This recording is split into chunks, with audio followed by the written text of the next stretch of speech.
In the realm of an alternate dynasty, the inner courtyard of the Yongning residence is enveloped in an air of intrigue and uncertainty. He is the most inconspicuous among the illegitimate sons of the marquis, having lost his mother at a tender age and left without support. From childhood, he has endured the oppression of his stepmother and the bullying of his elder brother, honing his skills in concealment and self-preservation while quietly amassing the strength to turn the tide in his favor. The deep confines of the residence breed treachery, and he had believed that his existence would be limited to mere survival in the crevices of life. However, fate intervenes when he encounters a woman of serene resilience. She is a solitary girl sent by her family for a strategic marriage, seemingly delicate, yet possessing a sharp intellect that sees through the facade and coldness of the marquis' household. Their similar plights foster a profound bond as they evolve from mutual testing to unwavering trust, standing shoulder to shoulder in the face of repeated domestic intrigues. The malicious schemes of his stepmother, the treachery of his half-sister, the harassment from his clan, and the entanglements of the court have failed to sever their connection. He shields her from the storms of life, unveiling his hidden brilliance, while she devises strategies to illuminate his shadowy existence. Within the calculating depths of this residence, their relationship is devoid of manipulation. It is a pure love that thrives on mutual devotion. Armed with sincerity as their shield and deep affection as their sword, they gradually unveil the shameful truths of the residence, ultimately breaking free from their shackles and stepping hand in hand into a tranquil future that belongs to them. Chapter 1. In the cold corners of a deep residence, enduring for survival. The autumn chill at the Yongning residence arrives earlier and more intensely than elsewhere. The gilded bronze lions at the Vermilion Gate stand sentinel, leading into a world of layered eaves and intricate brackets, where dark green moss creeps among the ornate beams and painted rafters, enhancing the cold grandeur of the bright yellow and sapphire blue glazed tiles. Yet, this overwhelming wealth fails to penetrate the secluded courtyard in the northwest corner of the residence, known as Yongning. Within the courtyard, two ancient locust trees stand, their leaves largely fallen, with the withered remnants swirling in the wind and settling in a neglected corner, akin to dust that has long been overlooked. The window paper of the main room is somewhat aged, with the edges slightly curled, revealing a dim light within. Shun Yin sits at a wooden table by the window, cradling a weathered ancient tome, though his gaze does not rest upon the pages. He lowers his eyes, his long lashes casting a small shadow upon his eyelids, obscuring the emotions lurking beneath. His blue cloth robe, washed to a faded hue, reveals meticulous stitching at the collar, evidence of his own handiwork. As a son born of the marquis, he is technically part of the royal family's collateral line, yet he finds himself in a position lesser than that of even the most modest servant. "Sir, it is time to add a new garment to your wardrobe," comes a gentle voice from outside the door. The close attendant, Mo Yin, enters with a bowl of warm ginger soup, his tone laced with concern. Mo Yin is the sole remnant of Shun Yan's mother and the only person in Yongning who truly cares for him. They have grown up together, transcending the master-servant relationship to become more akin to brothers relying on each other. Shun Yin looks up, revealing a handsome visage. His features are strikingly well-formed, with a straight nose and defined lips, yet his complexion is excessively pale, marred by the waxy hue of chronic malnutrition.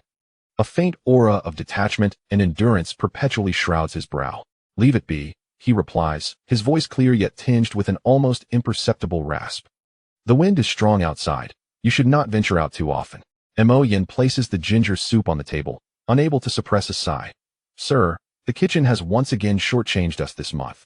I just went to collect the rice, and stewardly only provided half a bag of stale rice, claiming that Lady Lu instructed that you should lead a simpler life to focus on your studies." Lady Lu, the legitimate wife of the Yongning is Shun Yan's stepmother, Lu Shi. Shun Yin lifts the bowl of ginger soup, the warm liquid sliding down his throat, yet failing to dispel the chill within his heart. He sets the bowl down, his fingertips lightly tracing the rim, his voice calm and undisturbed. "I understand. Stale rice can be consumed. It merely requires thorough washing. But that rice is full of sand and even worms." Mo Yin exclaims, his face flushed with anger. "Lady Lu is clearly trying to make things difficult for you. Just the other day, Father praised your scholarly progress, and she retaliates with such oppression, evidently fearful that you might impede the future of the eldest son." Shun Yan's elder brother, Shun Jin, is the biological son of Lu Shi, spoiled and arrogant from a young age, lacking in both scholarly and martial skills, yet he monopolizes the Resources of the marquis' household due to his status as the legitimate heir. Sun Yan, as an illegitimate child, has lost his mother early and has no external support, making him the most bothersome presence in Lu Shi's eyes. Over the years, Lu Shi has never ceased her covert and overt harassment. Shortchanging provisions is commonplace, and at times she would deliberately speak ill of him in front of the marquis, leading to his frequent reprimands. Sun Yan has long since grown accustomed to this predicament. He understands that any act of resistance would only invite harsher retaliation. Endurance is the only means of survival in this deep residence. Do not speak further. Sun Yan interrupts Mo Yan, his tone still placid. The stepmother is the matriarch of the household. We must abide by her arrangements. Resisting in a moment of anger serves no purpose. Seeing his patient demeanor, Mo Yan feels a pang of pain and urgency, yet knows Sun Yan speaks the truth. In this marquis' residence, they are powerless and must submit to the whims of others. At that moment, a commotion erupts outside the courtyard, accompanied by the obsequious flattery of the servants. Eldest young master, please tread carefully. The path to Jingxin Yuan is treacherous. Humph, what a decrepit place, that it warrants my personal visit. A brazen and arrogant voice rings out. It is Sun Jin. Sun Yan's brow furrows ever so slightly before he regains his composure. He places the book down, rises to adjust his clothing, preparing to greet this unwelcome guest. Sun Jin strides into Jingxin Yuan, flanked by several attendants. He is clad in a rich sapphire brocade robe, cinched with a jade belt, his expression a blend of impatience and disdain. Upon surveying the courtyard, he sneers, Sun Yan, your abode is truly pitiful, resembling a dilapidated temple. No wonder mother says you are unpresentable. Living in such squalor, how can you expect to amount to anything? Sun Yan lowers his gaze and clasps his hands respectfully. Greetings, eldest brother. My humble dwelling is indeed lacking. I apologize for troubling you to come here. May I inquire what brings you here today? What brings me here? Sun Jin raises an eyebrow. Sauntering to the wooden table, he casually picks up the ancient tome, flips through it, and then abruptly tosses it down, the sound echoing sharply as several pages scatter. I have heard that you have recently made an appearance before father and received his praise. What? Do you think that with this little cleverness, you can contend with me for the inheritance of the Ho residence? Mo Yan, witnessing the scene, feels his face flush with indignation and yearns to speak up, but Sun Yan silences him with a glance. Sun Yan continues to keep his gaze lowered, speaking humbly. Eldest brother jests. I merely enjoy reading and have never harbored any improper thoughts. The future of the Ho residence undoubtedly belongs to you, and I would never dare to covet it. Dare? Sun Jin scoffs, stepping closer and gripping Sun Yan's chin, forcing him to meet his gaze. Sun Yan, do not pretend before me. Do you think I am unaware of your thoughts? Mother has said that you, an illegitimate spawn, should remain in this wretched courtyard for eternity, quietly playing the role of an invisible man. Should you harbor any unwarranted ambitions, I will not hesitate to ensure your complete disappearance. The grip on his chin is painful, and a flicker of cold light flashes in Sun Yan's eyes, quickly concealed. He does not struggle. Instead, he calmly regards Sun Jin. Rest assured, eldest brother, I understand my place and would never overstep my bounds. Observing Sun Yan's submissive demeanor, Sun Jin's ire diminishes slightly, yet he persists. Good to hear. I am here to inform you that father has summoned you to attend the clan banquet in 3 days. But remember, at the banquet, speak little and remain inconspicuous. Do not bring shame upon the Ho residence. Should you dare to steal my spotlight, I shall see to it that you regret it. I shall heed eldest brother's counsel. Sun Yan replies respectfully. Pleased, Sun Jin nods and surveys the courtyard once more, his contempt deepening. He waves his hand, turning to leave, and kicks the locust tree at the corner as he departs, muttering, what a misfortune, being in such a place has sullied my shoes. As the footsteps fade away, Mo Yan dares to approach, supporting Sun Yan's arm with concern. Sir, are you all right? The eldest young master is truly too much. Sun Yan gently rubbed his reddened chin and shook his head, asserting, I am fine. He approached the table and picked up the scattered pages from the floor, meticulously organizing them as his fingertips brushed against the yellowed sheets. A profound depth lingered in his gaze. The clan banquet. Sun Yan understood well that it was far from a mere gathering. The Lu family had sent Sun Jin to pressure him, fearing that his presence would overshadow Sun Jin's standing before the clan elders. Nevertheless, since his father had permitted him to attend, perhaps this was also an opportunity for him. Over the years, his apparent restraint had masked an unwavering determination. He had tirelessly pursued knowledge with the limited resources at his disposal, not solely for self-fulfillment, but also to seek a chance to transcend his current circumstances. He harbored lingering doubts about his mother's death. Once in good health, she had suddenly passed away. The Liu family claimed it was due to an acute illness, yet Sun Yin felt there was more to the story. He recognized that to uncover the truth behind his mother's demise and to establish himself within this noble residence, mere patience would not suffice. He required strength, opportunities, and a comrade to stand by his side. "Young master, what are you contemplating?" Mo Yin inquired, unable to contain his curiosity at Sun Yin's silence. Sun Yin lifted his gaze, focusing on the direction beyond the courtyard gates, his tone somber. "Mo Yin, we must prepare adequately for the banquet in 3 days." "Prepare?" Mo Yin expressed confusion. "What can we possibly prepare? Lady Lu would certainly not provide us with fine garments or suitable accessories. At the banquet, we would merely be subject to ridicule. Mockery is not to be feared." Sun Yan's eyes hardened with resolve. What is truly frightening is the absence of an opportunity to prove oneself. "This banquet may serve as our first step toward breaking the stalemate." He paused before continuing. "Search the storeroom for any garments left by my mother that might still be wearable. As for accessories, they need not be ostentatious. Simplicity and cleanliness will suffice. Most importantly, at the banquet, we must exercise prudence in our speech and conduct, observing and listening attentively to gather information that may benefit us." Mo Yin, witnessing an unprecedented spark in Sun Yan's eyes, felt a twinge of concern, yet nodded in agreement. "Very well, young master, I shall attend to it at once." After Mo Yin departed, tranquility enveloped the courtyard once more. Sun Yin walked beneath the locust tree, picking up a fallen dry leaf. With a gentle pinch of his fingers, the leaf crumbled into powder. He was acutely aware that within this grand residence, traps lay in wait, and peril lurked at every turn. The Liu family's oppression, Sun Jin's antagonism, the clan's prejudices, and the hidden eyes in the shadows constantly threatened his safety.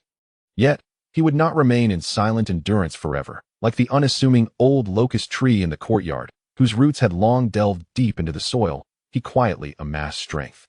When the time was ripe, he would break free from the shackles of this residence, unveil the truth, and seek justice for himself and his mother. As the sun descended, its rays filtered through the branches of the old locust tree, casting a gentle golden hue upon Sun Yan's pale visage. He stood there, slender yet upright, resembling a resilient bamboo growing steadfastly in the cold wind. The clan banquet in 3 days was destined to be anything but tranquil. Sun Yin understood that his fate might very well pivot during that event, and he was prepared to face the impending storm. Chapter 2. The Schemes of a Stepmother. Hidden malice beneath soft words. As Ma Yan returned with an old wooden box, the tip of her nose was frostbitten and crimson. She hurriedly presented the box before Sun Yin, exclaiming, "Young master, I found it. The set of moon-white Hong silk garments that the madam brought as her dowry can still be worn. Although the cuffs are slightly worn, I can mend them overnight. If not scrutinized closely, one would never notice." Sun Yin opened the box to reveal the neatly folded silk garments, crafted from exquisite fabric. However, time had dulled the color. And indeed, there were fine stitches of the cuffs. As his fingers traced the cool satin, he momentarily envisioned his mother, adorned in this very attire, teaching him to read. His eyes grew warm. "Thank you for your efforts," he murmured softly. "There is no need for elaborate stitching. A few simple repairs will suffice. If it appears too pristine, it may invite unwarranted scrutiny." Just as Ma Yan agreed, a shrill voice pierced the air from outside the courtyard. "Is the second young master here? Lady Lu requests your presence." It was Zhang Mama, a favored maidservant of Lu Shi, who often wielded her mistress's influence with an air of superiority and had shown nothing but disdain towards Jing Qinyuan. A chill ran down Sun Yin's spine. Lu Shi's summons at this hour boded ill. He adjusted his clothing and instructed Ma Yan, "Continue mending the garments. I shall return shortly." Zhang Mama awaited at the entrance, surveying Sun Yin with a critical eye. Her gaze lingered on his faded long gown, and a smirk crept upon her lips. "You ought to hurry, second young master. The madam is waiting. Do not keep her lordship lingering." As he traversed the courtyards, the opulence of the Ho residence starkly contrasted the humble surroundings of Jing Qinyuan. Inside the warm chamber, fragrant with rare dragon's saliva incense, Lu Shi reclined upon a soft couch draped in white fox fur, her fingers playing with a string of honey-colored Buddhist beads. She did not even glance up as Sun Yin entered. "Pay your respects to mother," Sun Yin said dutifully, kneeling to offer his greetings. His knees struck the cold golden bricks, sending a sharp pain through him. After a prolonged silence, Lu Shi finally spoke. her voice sweet yet laced with icy undertones. Rise. I have heard you are languishing in Jing Chun Yuan, lacking even decent clothing? Xinyan lowered his gaze and stood.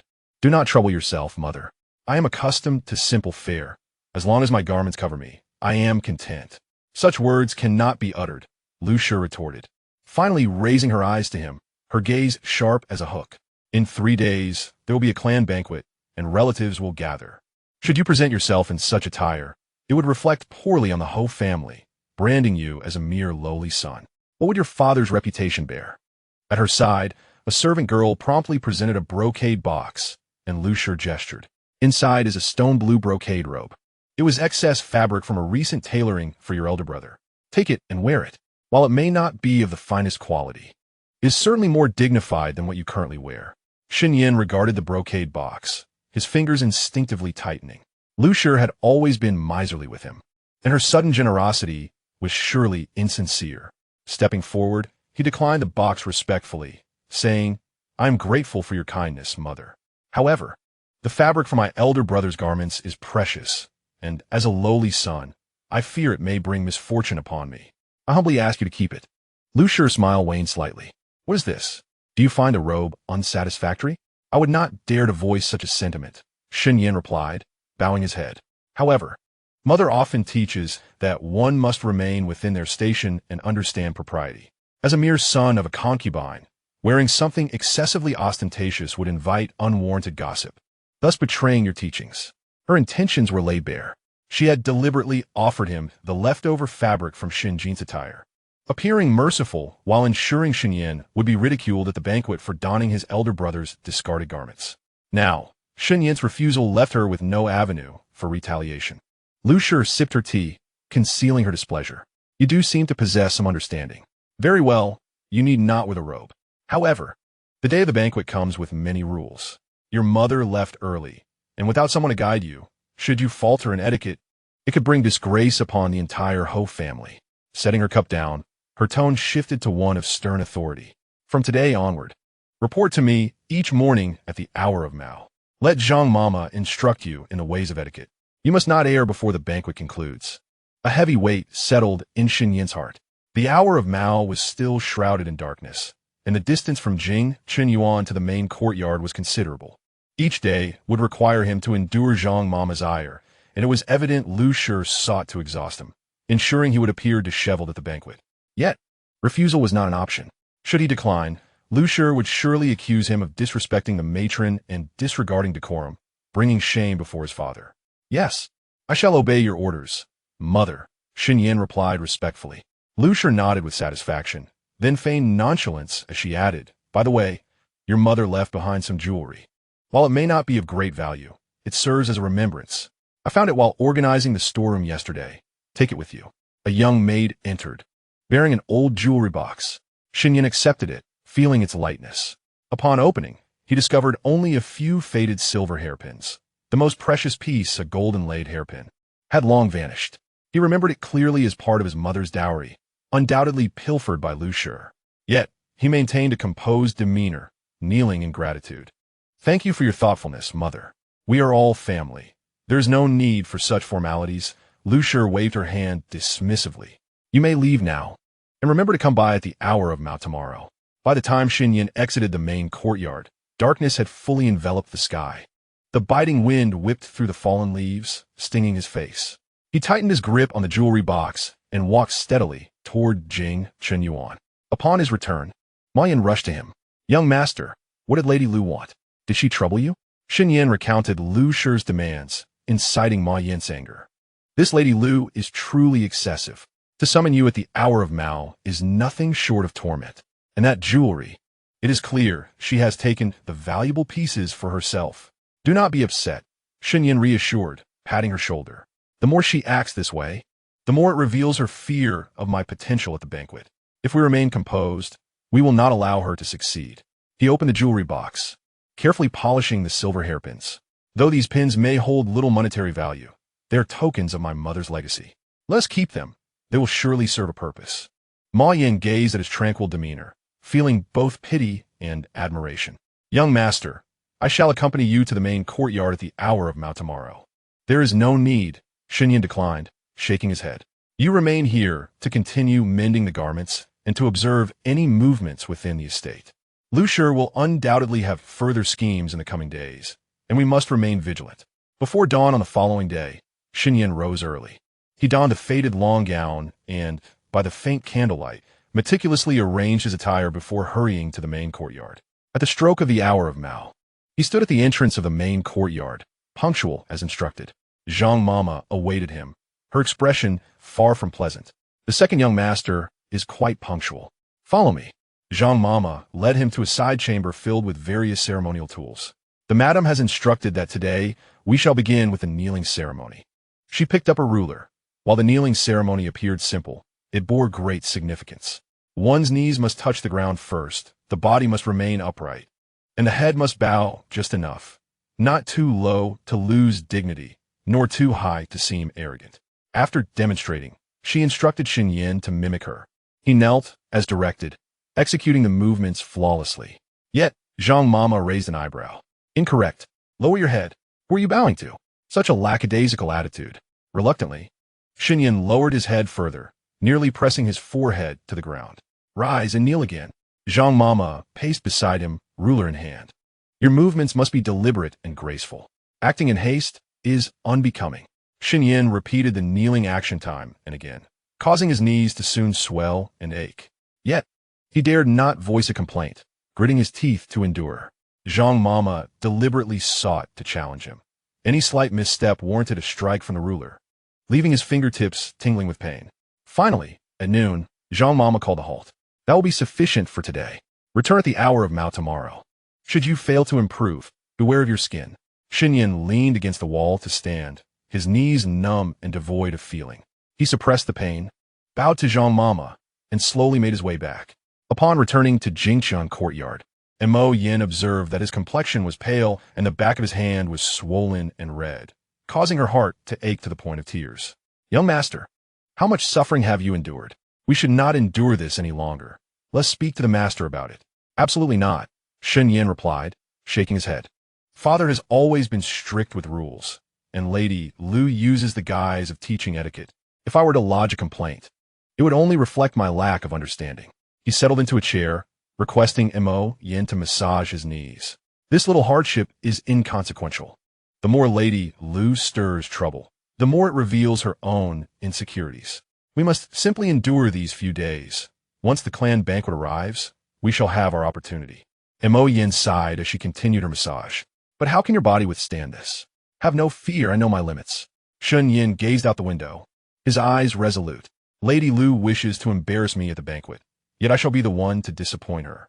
In the coming days, prepare some medicines to invigorate the blood and some nourishing soups to restore my vitality. I must be well prepared for what lies ahead. He paused before continuing. By the way, please inquire about which relatives will attend the clan banquet aside from the Duke's household, particularly those who are at odds with Lady Lu. We must keep a close watch on them. Understood. I will take care of it. And Mo Yin nodded in acknowledgement. Xinyan leaned back in his chair, closing his eyes. The pain in his knees and hand was palpable, yet his heart remained remarkably tranquil. He understood that this was merely the first move by Lady Lu, and more challenges awaited him. However, he would not retreat. He was like a blade of grass that grows resiliently through the cracks of stone, determined to stand firm amidst oppression. He aimed to establish his footing in this deep and treacherous abode, uncover the truth behind his mother's death, and ensure that those who had wronged him would face the consequences they deserved. As night deepened, the lights in Jingqiang courtyard cast a dim yet warm glow. Xinyan opened his eyes, clarity shining within them. He knew that a silent contest had only just begun, and he was fully prepared to embrace whatever came his way. Chapter 3. The clan banquet begins, undercurrents stirring on the day of the clan banquet as dawn broke. Mo Yin stood by the bedside with a neatly pressed moon-white silk robe. The patch cuffs were embroidered with delicate cloud patterns using matching thread, blending seamlessly with the original fabric. Young master, do try on this attire, Mo Yin said, pride evident in his tone. I learned yesterday that even the clan leader will personally attend this banquet, along with several elderly relatives returning from exile. They are all discerning individuals. While we may not seek attention, we must not lose face. Xinyan changed into the long robe. and the young man reflected in the bronze mirror was slender yet upright. The moon-white fabric accentuated his complexion, concealing his underlying patience behind a veil of scholarly elegance. He gently brushed his fingers over the cloud patterns on the cuffs and remarked, "The fit is just right. Go and fetch my mother's silver hairpin inlaid with jade." He had discovered that hairpin while sorting through old belongings the day before. Although the jade was modest and slightly flawed, it had been polished to a smooth luster. Shun Yin secured the pin in his hair, simply tying back his dark locks, which added an air of refined elegance to his presence. As he stepped out of Jingshan courtyard, he noticed a maidservant standing at the entrance, who bowed upon seeing him. "Second young master, the madam requests that you wait in the front courtyard. The clan leader and elders are about to arrive." Shun Yin recognized this as a deliberate maneuver to put him in a position of subservience, but chose not to argue. He merely nodded and proceeded forward. As he passed through the corridor, he encountered his legitimate sister, Shun Yu, heading in the opposite direction, dressed in a peach-pink flower-patterned skirt. Her eyes widened in surprise upon seeing Shun Yan's attire. "Oh, is that not my second brother?" Shun Yu exclaimed, stifling a laugh, her voice shrill like a broken gong. "Dare you attend the banquet in such garb? I dare say this fabric is cheaper than the tablecloths in my courtyard." Her maidservant chimed in, "Indeed. The second young master appears rather shabby. I hope he doesn't get mistaken for a servant by the elders."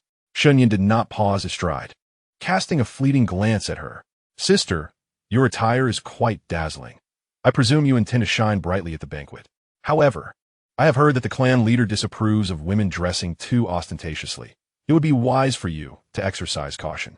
Shen Yu's expression faltered. Her dress had been specially made by Lady Lu with the intention of attracting the attention of eligible young men at the banquet.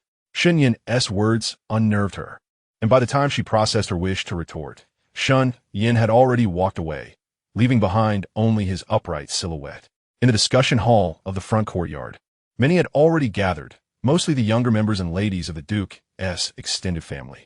Upon Shun Yan's entrance, he felt a multitude of gazes upon him, curious, disdainful, and some tinged with sympathy. He averted his gaze and took a seat at the farthest end of the row. Just as he settled in, he overheard two young men beside him whispering, "Is this the second young master of the Yongning Duke's household? He looks rather genteel, but is dressed so poorly." "Hush! Keep your voice down.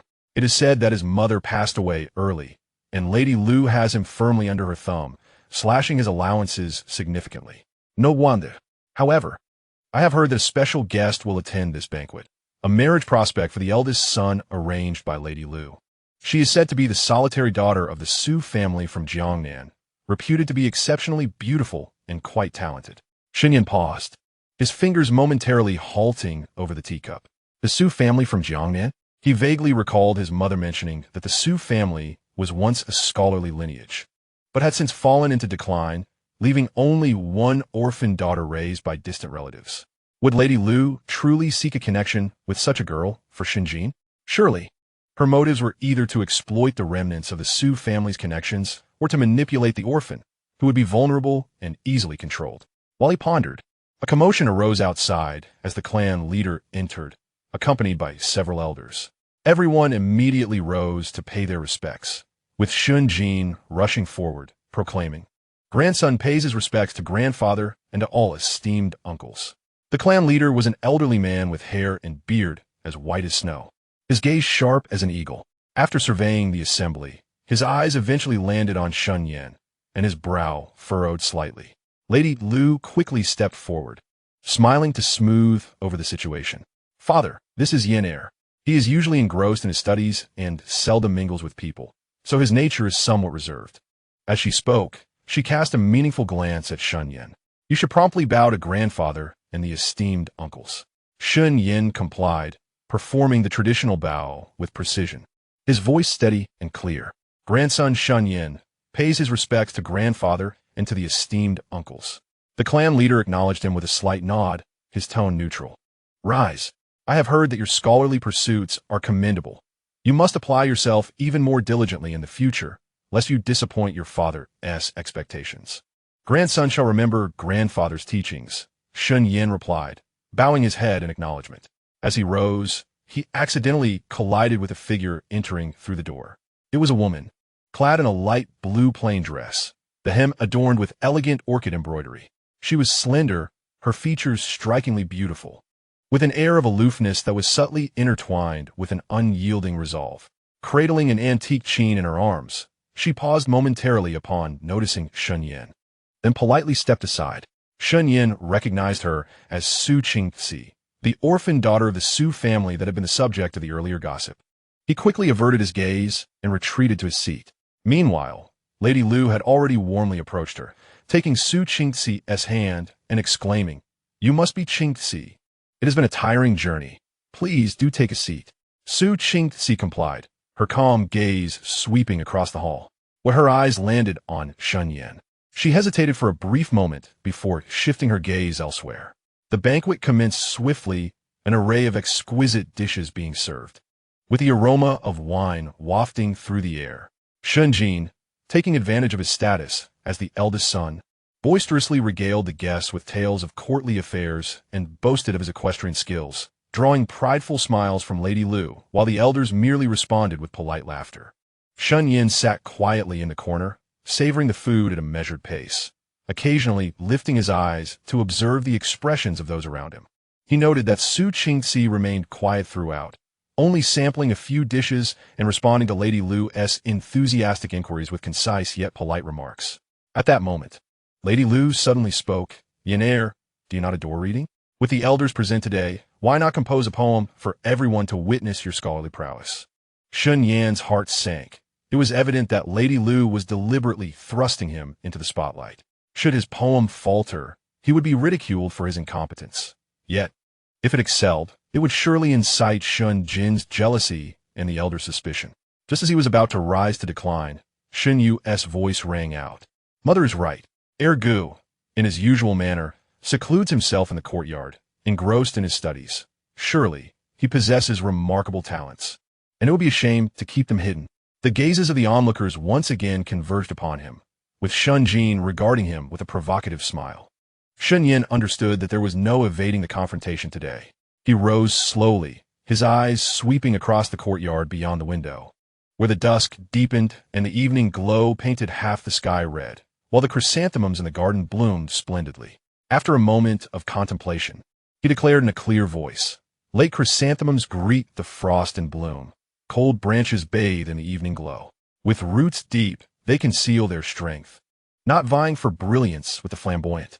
As the verses resonated, a profound silence enveloped the hall.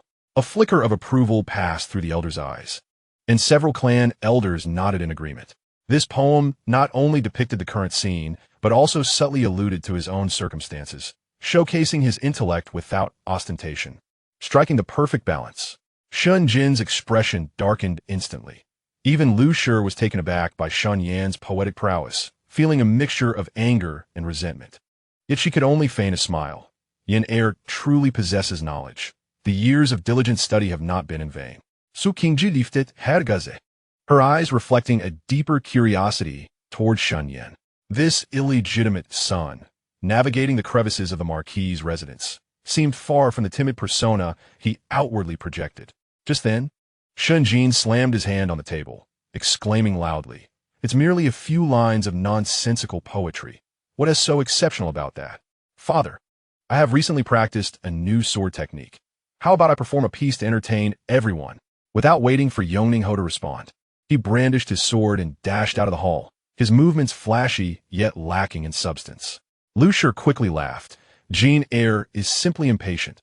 Please forgive him." Observing Shun Jin's clumsy swordplay, Shun Yan's lips curled into a faint smile. He was aware that Shun Jin's provocation was merely the beginning.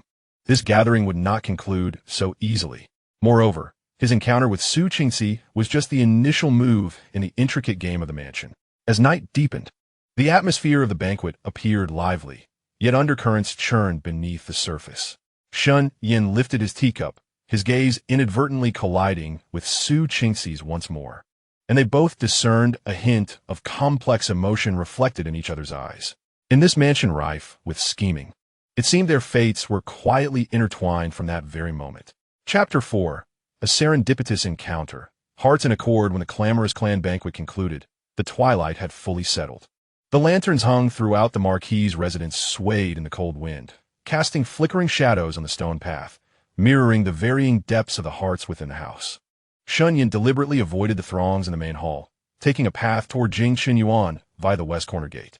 He knew Lu Shi would undoubtedly seize the opportunity to create trouble during the banquet, so evading her was the wisest course of action.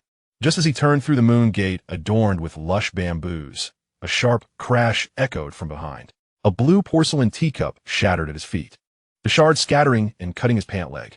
Zhang Momo, standing beneath the lantern, placed her hands on her hips, her expression darker than the night itself. Second young master. What a talent you have, attempting to seize the spotlight before the clan elders with a few lines of nonsense. You ought to consider your own standing. Shunyan lowered his gaze to the tea stains at his feet, his tone calm. Momo, you jest. I merely compose poetry in accordance with the occasion, with no ulterior motive. No ulterior motive. Zhang Momo stepped forward, her voice sharp. The madam has said that your eagerness to perform indicates your restlessness. If not for the banquet, I would have made you kneel in the ancestral hall until dawn. A few passing maids paused, craning their necks to eavesdrop. Shunyan realized this was Lu Shi's deliberate ploy to have Zhang Momo humiliate him publicly, solidifying his reputation for arrogance. Just as he was about to speak, he heard a faint cough nearby. Su Qingxi stood amidst the bamboo shadows, cradling a chin box, the pale blue hem of her skirt dampened by the evening dew. She did not look at Shunyan, but slightly nodded toward Zhang Momo. Momo, the clan elder, just instructed in the main hall that all families should mind their conduct and avoid raucousness after the banquet to preserve the dignity of the marquis' residence. Zhang Momo froze momentarily, clearly taken aback by the unexpected interjection. Though a solitary girl, Su Qingxi had been personally invited by Lu Shi, thus her words carried weight. After shooting a fierce glare at Shunyan, she retorted, "You'd best keep your head down," before storming off. The maids, sensing the lack of excitement, dispersed as well. Only Shunyan and Su Qingxi remained on the narrow path, the dancing shadows of the bamboo casting fragmented light upon her graceful profile. "Thank you, Miss Su, for coming to my aid," Shunyan expressed, bowing slightly. His gaze fell upon the chin box she held. "Are you returning to your guest room?" Su Qingxi nodded, her voice reminiscent of a crystal-clear stream. Cool yet gentle, second young master need not be so courteous. "I merely happened to pass by, overheard the altercation, and recalled the elder's instructions." She paused, lifting her eyes to meet Shunyan's. "Your poem was quite well written. With roots deep, they conceal their strength. Not vying for brilliance with the flamboyant, it speaks of chrysanthemums, yet it also reflects upon people." Shunyan felt a stir within. While others at the banquet praised the poem's structure, she alone perceived the underlying metaphor. He met her gaze. Her eyes sparkled like stars in the night sky, devoid of the usual timidity or flattery found in women, instead radiating clarity and sincerity. "You flatter me."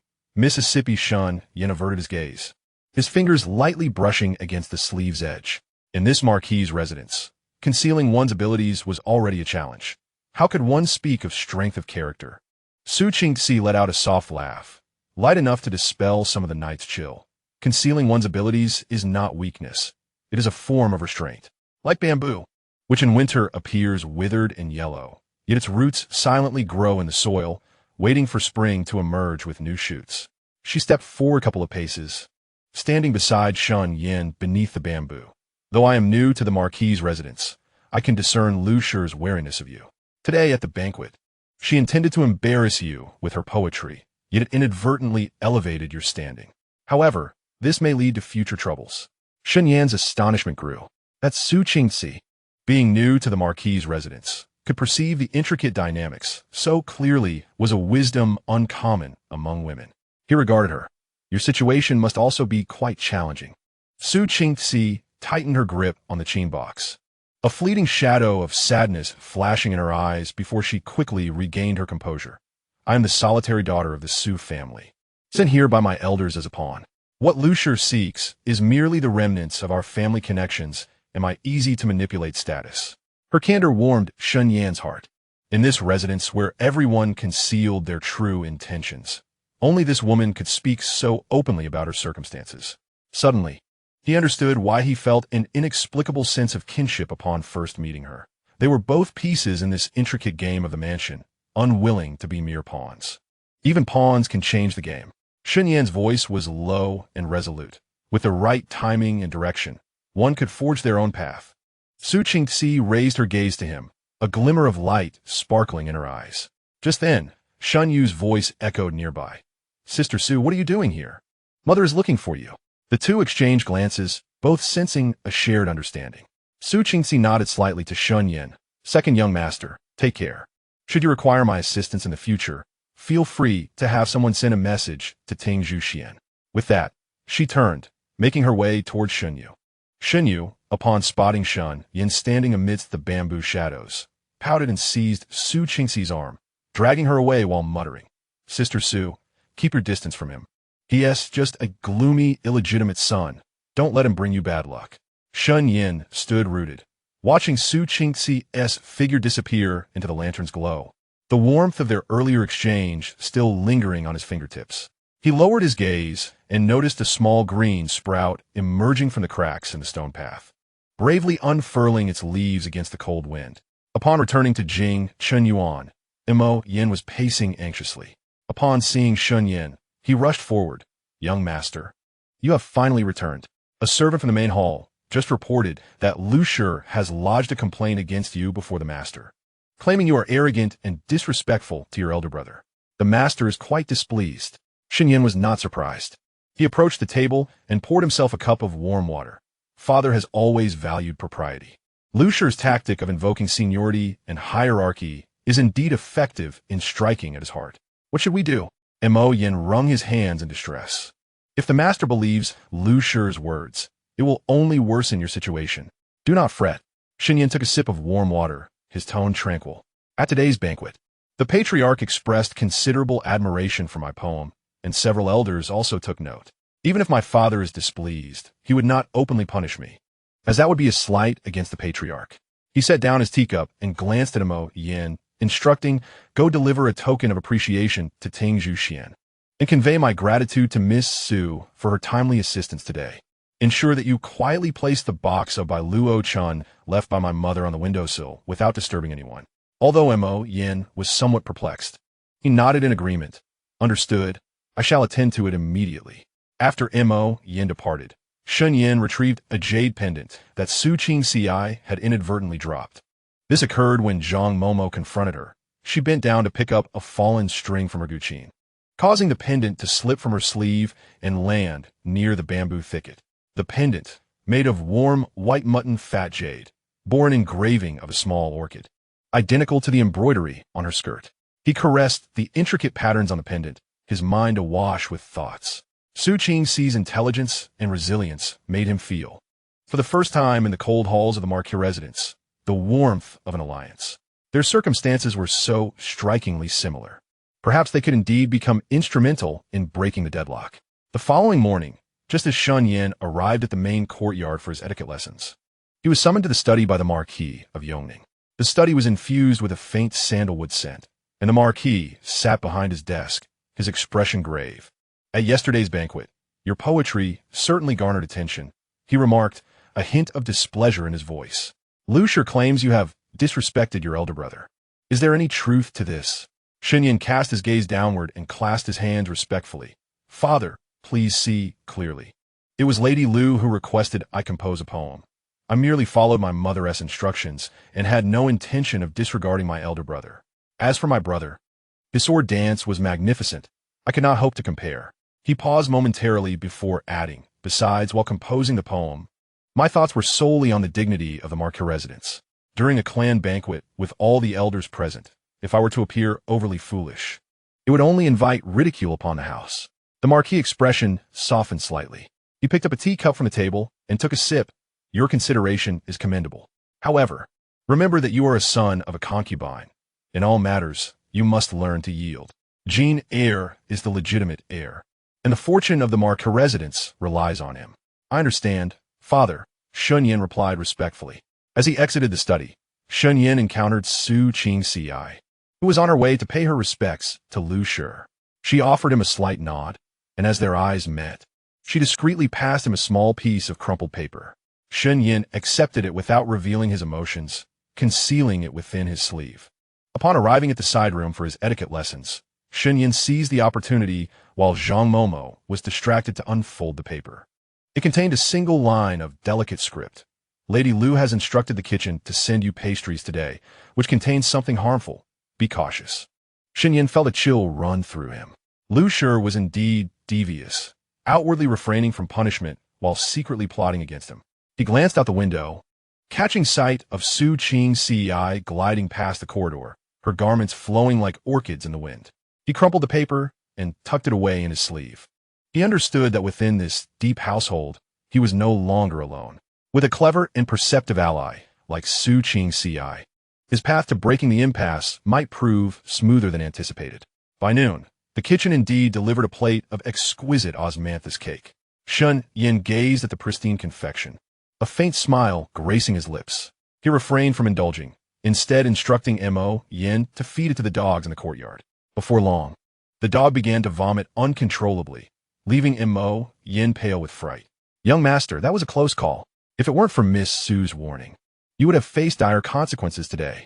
Shen Yin looked out at the verdant bamboo, his gaze resolute. Lu Shi's schemes, Shun Jin's obstacles, and the prejudices of the clan were like the frigid winter winds, attempting to break him. Yet he knew that as long as he stood shoulder to shoulder with Su Qingci, wielding sincerity as a shield and wisdom as a blade, he would carve out a path belonging to himself within this deep, murky residence. And this was merely the beginning. Chapter 5. Whispers and Defiance. The first snow of early winter arrived unexpectedly. As he opened the window in the morning, the blue stone slabs of Qing Chunyuan were already blanketed in a layer of delicate snow, the branches of the two old locust trees cradling the white snow, adding an air of purity. When Mo Yin entered, clutching a stack of ledgers, his nose was red from the cold, and urgency laced his voice. Young master, the rumors in the residence have grown increasingly malicious. They say Miss Su is merely trying to associate herself with the marquis house by speaking on your behalf at the banquet, claiming she harbors ulterior motives to usurp the position of the legitimate wife for the eldest son. Shen Yin was adjusting the silver inlaid by jade hairpin in the window's crevice when he paused at the revelation. The light of the snow illuminated his face, and a chill settled in his eyes. Where do these rumors originate? Where else could they come from? Mo Yin glanced towards the door, lowering his voice. It was first mentioned by the maidservants around the second young lady in the laundry room, and it quickly spread throughout the entire marquis residence. Anyone with clear eyes knows that Lady Lu intentionally let these words slip to tarnish Miss Su's reputation. Shen Yin inserted the hairpin into his hair with steady hands. Miss Su is an orphan. Her reputation is her foundation. Lady Lu's tactic is far more insidious than poison. He turned and took his outer robe. Come, we shall visit Ting Zhuxian. Mo Yin hurriedly followed. Young master, going now would draw too much attention. If someone sees you, it would only validate the rumors. That is precisely why we must be conspicuous. Shen Yin stepped onto the snow, his footsteps crunching through the thin layer, leaving distinct prints. The more they tried to avoid suspicion, the more it would arouse doubt.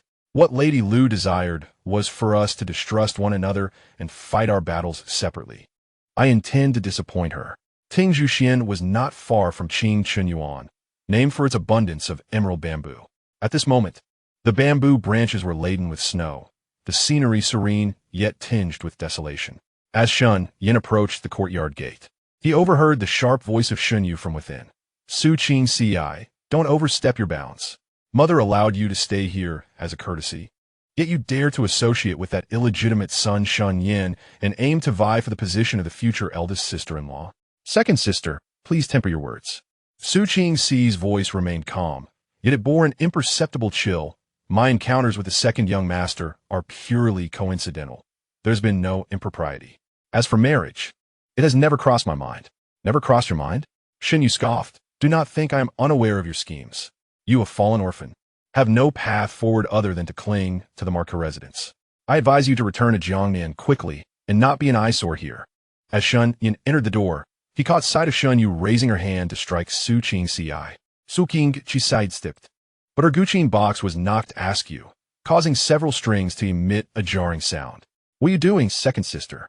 Shen Yan's voice was not loud, yet it carried a formidable authority. Shen Yu turned, momentarily taken aback, before angrily retorting, Shen Yin, this is none of your business. Mind your own affairs. Miss Su is a guest invited by our father. Such rudeness toward a guest by my second sister would only bring shame to the marquis residence. Shen Yin stepped beside Su Qingxi, his gaze falling upon her reddened wrist, furrowing his brow. Moreover, these rumors are mere fabrications. Why should second sister take them to heart? Mere fabrications. Shen Yu pointed at Su Qingxi. Everyone in the residence knows you meet in secret beneath the bamboo. I suspect there is something improper between you. Meet in secret? Shen Yin chuckled lightly, his tone tinged with sarcasm. That day, it was Zhang Momo who confronted me on the path. Miss Su merely happened to pass by and intervened. Yet you, second sister, come to accuse a guest without discernment. Should the patriarch learn of this, he would surely say that the children of the marquis residence lacked decorum. He paused, directing his gaze towards the maidservant behind Shen Yu. Furthermore, the source of these rampant rumors lies within the words of your maidservants. According to the marquis rules, those who spread rumors and tarnish the reputation of the house must face consequences. The maidservant, frightened, knelt down with a thud, repeatedly bowing her head. Second young master, please spare me. It was my moment of folly, and not the second young lady's intention. Shen Yu's complexion fluctuated between shades of green and white. She had not anticipated Shen Yin would so openly undermine her, invoking the clan's regulations to press her. She trembled with rage, but found herself at a loss for a rebuttal. The patriarch valued decorum above all, and if this were to reach his ears, she would surely face dire consequences. Just you wait. Shen Yu cast a fierce glare at Shen Yin and Su Qingxi before storming off with her maid in tow. The courtyard regained its tranquility, with snowflakes gently landing on the emerald bamboos, producing a soft, rustling sound. Su Qingxi withdrew her gaze and turned to Shen Yin, softly expressing her gratitude. Thank you, second young master, for once again coming to my aid. It is I who should be expressing thanks, Shen Yin replied, shaking his head. Had it not been for your reminder the other day, I fear I would have fallen into Lady Lu's trap. Moreover, the rumors originated from me. I have no reason to stand by idly. He glanced at the chain box in Su Qingxi's arms, inquiring, is the chain unharmed? Su Qingxi opened the box to inspect it, shaking her head. It is fine. Merely the strings have loosened a bit. She lifted her gaze, her eyes clear as she looked at Shen Yin, saying, do you not realize, second young master, that your defense of me today will only incite Lady Lu's resentment further? I am aware. Shen Yin's gaze fell upon the snow accumulated in the courtyard. However, if we each fight our own battles, we will inevitably be eliminated one by Lady Lu. Only by joining forces do we stand a chance of breaking this deadlock. Su Qingxi felt a stirring in her heart. Before coming to the Ho residence, she had anticipated challenges, yet she had not expected Shen Yin to be so forthright. After a brief silence, she retrieved a neatly folded piece of paper from her sleeve. This is the account detail I inadvertently overheard outside Lady Lu's private chamber yesterday. She continued, under the guise of managing the household. Lady Lu has secretly embezzled funds and has even transferred a considerable sum to her family's account. Shen Yin took the paper, unfolding it to reveal meticulously documented income and expenditure details, each entry clearly annotated, including the name of Lady Lu's family business. A glimmer of excitement flickered in his eyes. If this account is presented to my father, it will surely deal a significant blow to Lady Lu. But now is not the time, Su Qingxi cautioned. Lady Lu has held her position for many years and has deep roots. This account alone may not be sufficient to topple her. It may instead alert her. Shen Yin nodded in agreement. You are right. We shall keep this account safe and wait for the opportune moment to strike. He carefully stored the paper away and looked at Su Qingxi. Lady Lu will not relent. More insidious tactics may follow. You must exercise caution at Tingzhu Pavilion, and should you need anything, do not hesitate to send a message. Su Qingxi nodded. You must take care as well, second young master. Having thwarted Lady Lu's plans twice, she will undoubtedly target you more viciously.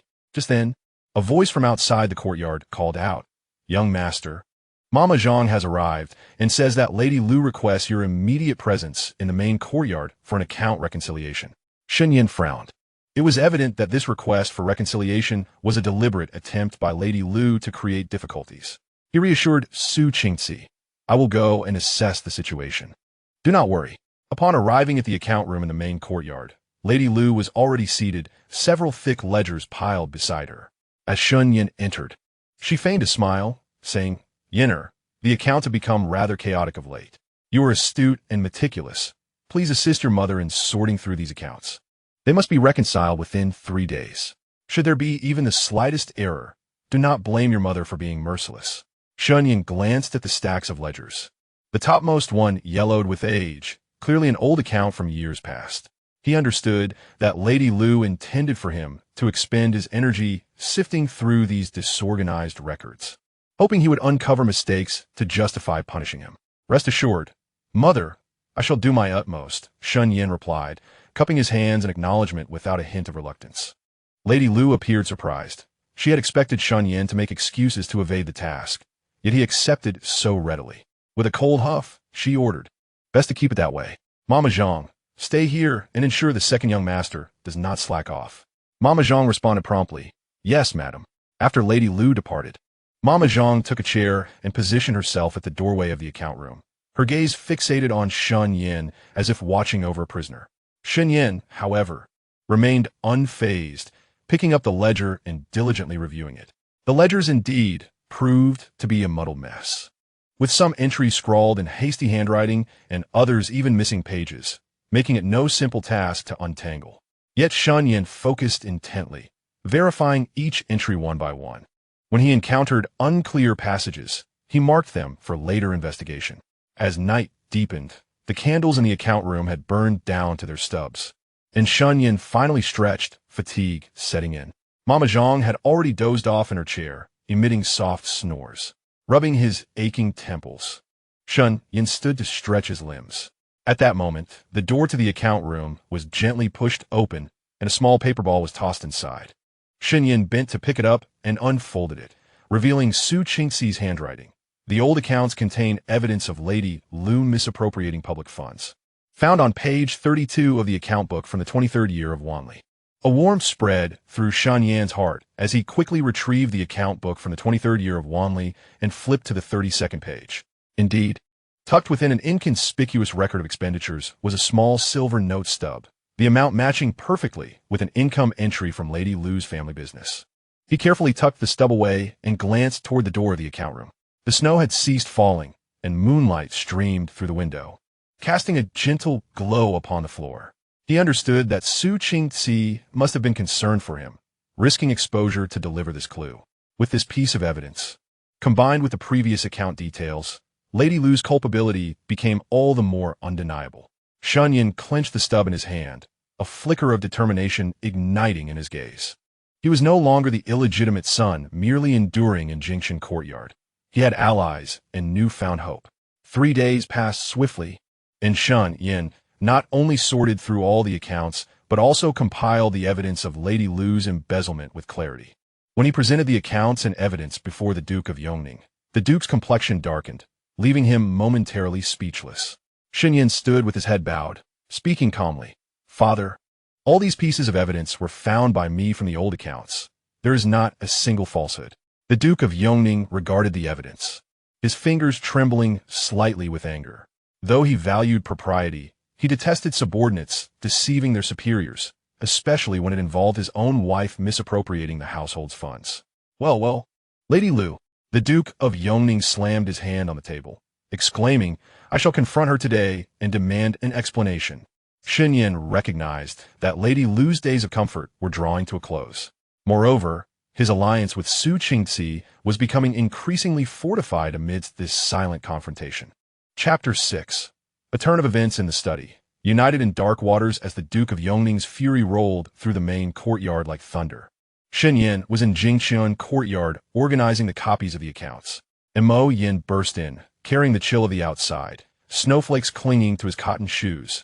"Young master." The master has slammed the table in the study, throwing Lady Lu's ledger in her face and accusing her of betraying him.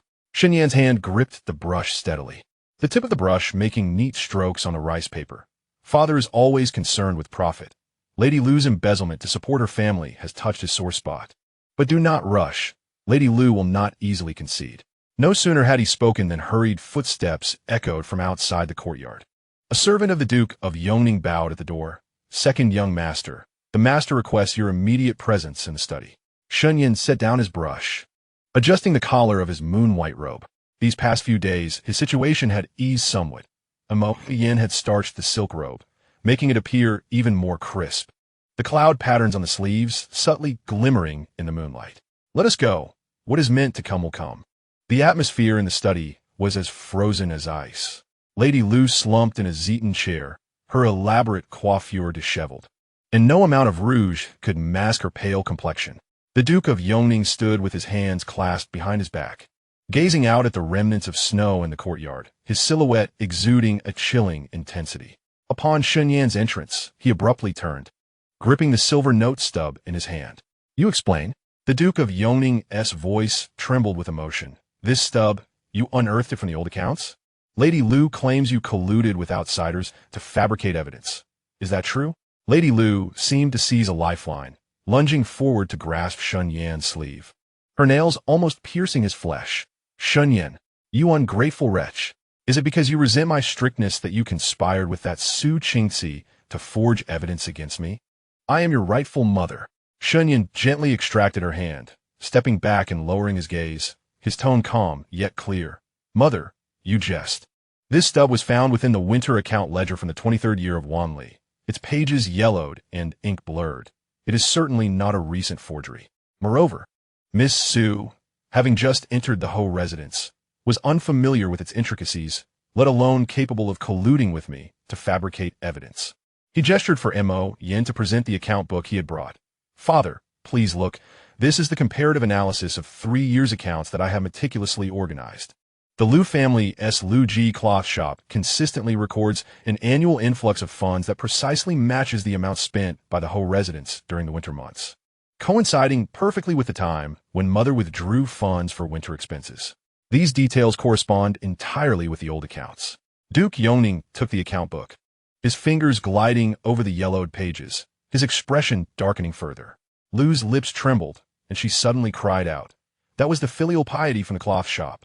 I have managed the household affairs for the Ho residence for over a decade. Can I not receive a token of goodwill from my family? How can you accuse me of misappropriating public funds? Filial piety? Shunyan raised his gaze, his eyes sharp for the first time. Mother's monthly allowance of 50 taels was sufficient for a life of luxury. Yet, this amount exceeded 2,000 taels annually, far beyond the realm of mere filial piety.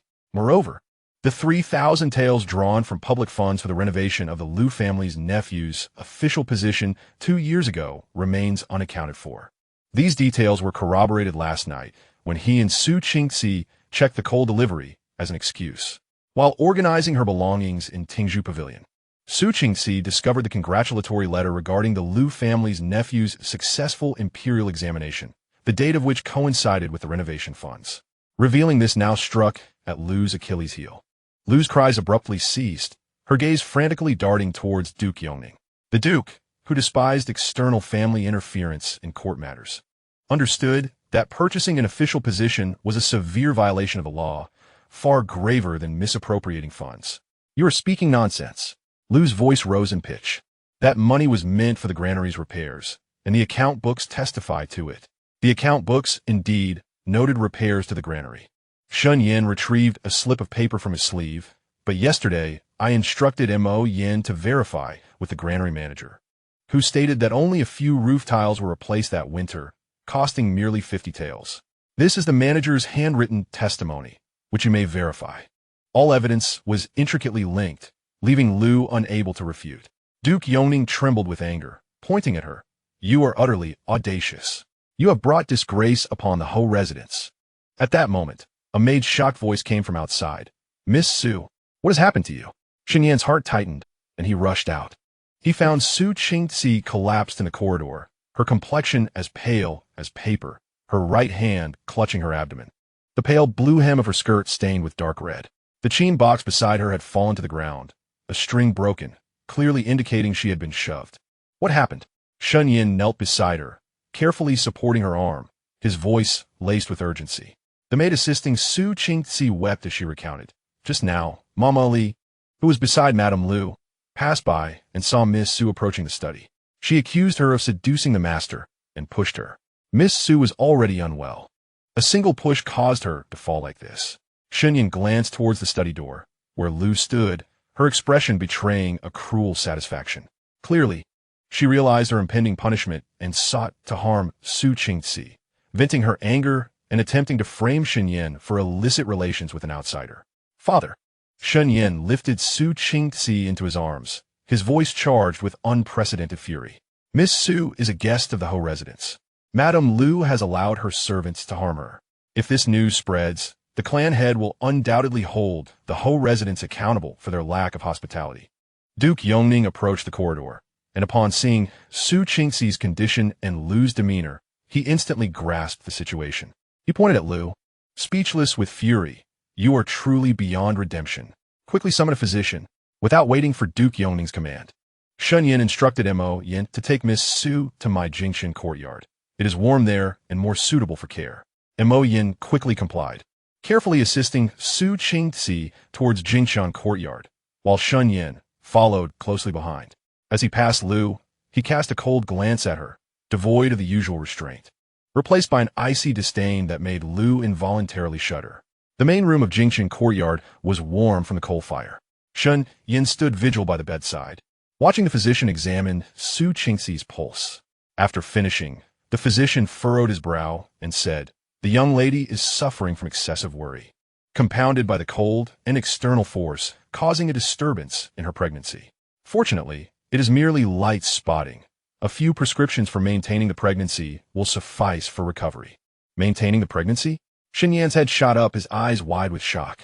Su Qingzi lay in bed, weakly opening her eyes and giving a slight nod. It turned out that before arriving at the Ho residence, she had been arranged to marry a border general by her family. But the general died in battle before the marriage could take place. Upon discovering her pregnancy, her family feared she would hinder their reputation and sent her to the Ho residence under the guise of a marriage alliance, essentially wishing for her to fend for herself. I had intended to conceal it until after the child was born. Su Qingzi's voice was faint, tinged with bitterness, never expecting to be targeted by Madame Lu. Shen Yan gazed at her pale face, feeling a mix of pain and anger. He clenched his fists. "Rest assured, as long as I am here, I will ensure nothing happens to you or the child. Lu has harmed you to this extent. I will see to it that she pays dearly." At that moment, Duke Yongning sent a letter and a box of ginseng.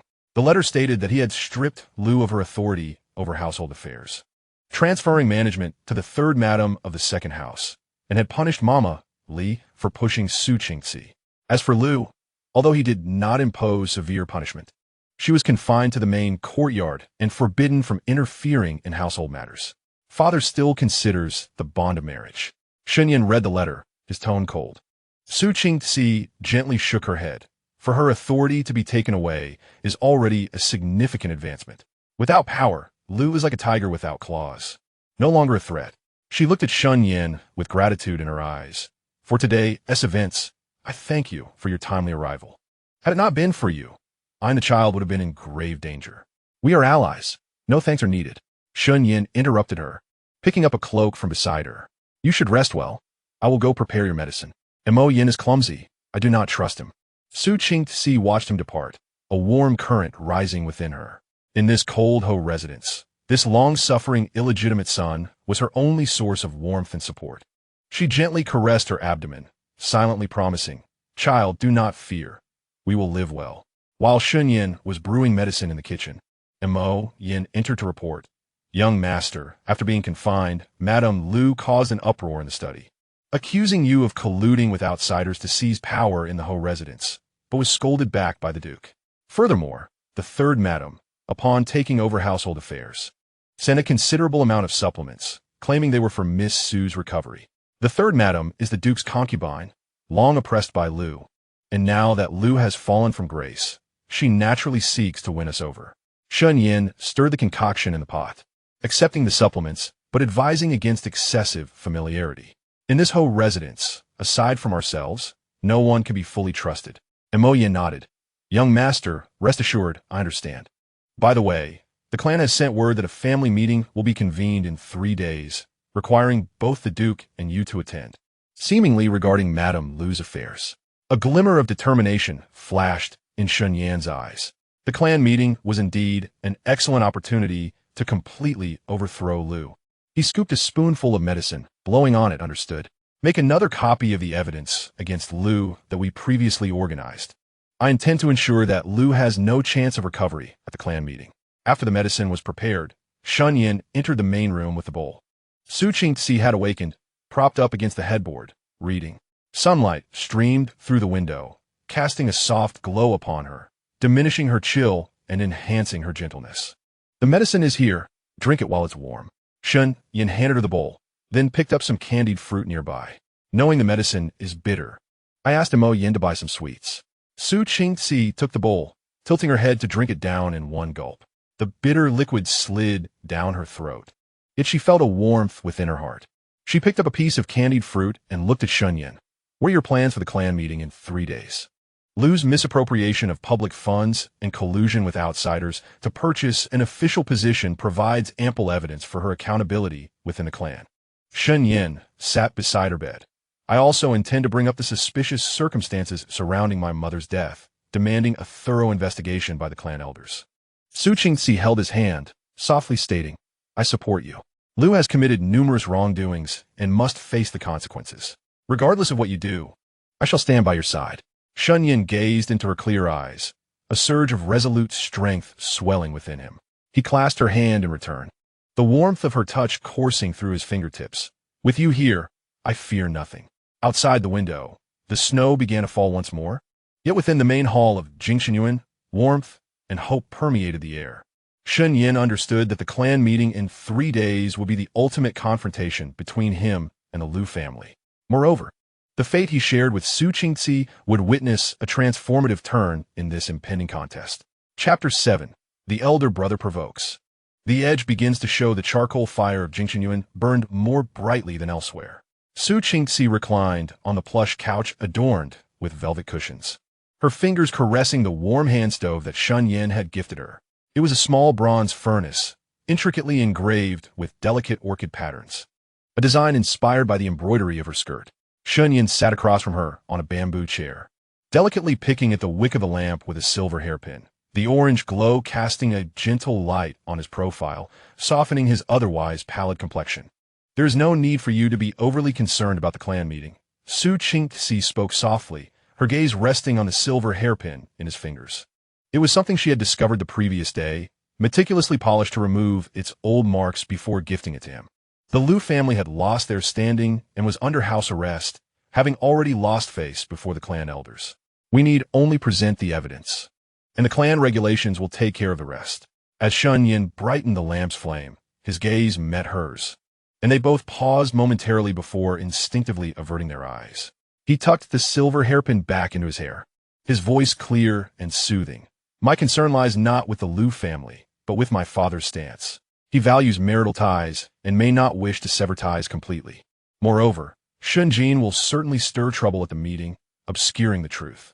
Before he could finish, an anxious voice echoed from outside the courtyard. Young master, you cannot enter. Miss Su is still recuperating. Get out of my way.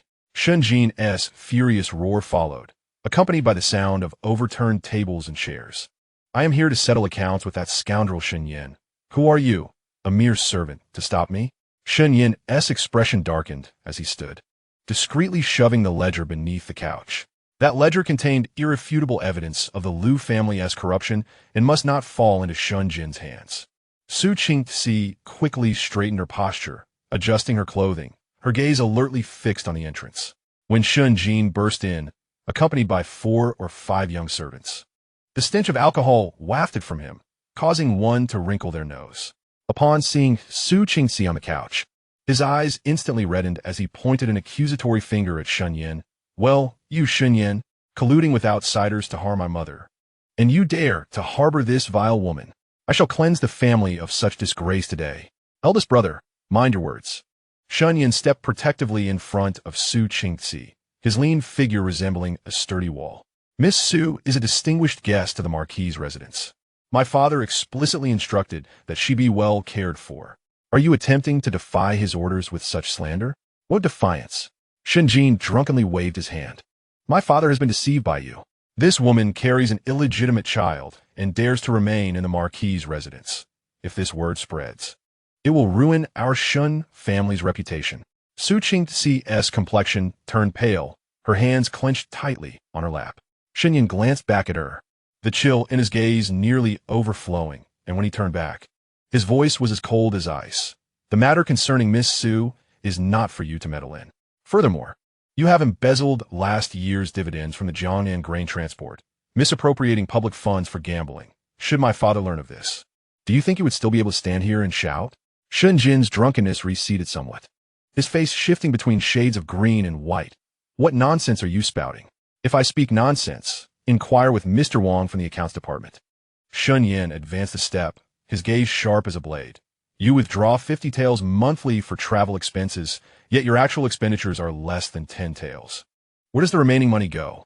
Furthermore, last winter, you purchased a jade ruby worth 3,000 taels to curry favor with the son of the Minister of Personnel. Where did that money come from? These facts had recently come to light as Mo Yin scrutinized the Liu family's accounts. Shen Jin had taken advantage of his status as the eldest son, embezzling funds comparable to the Liu families, but had remained concealed under their protection until now.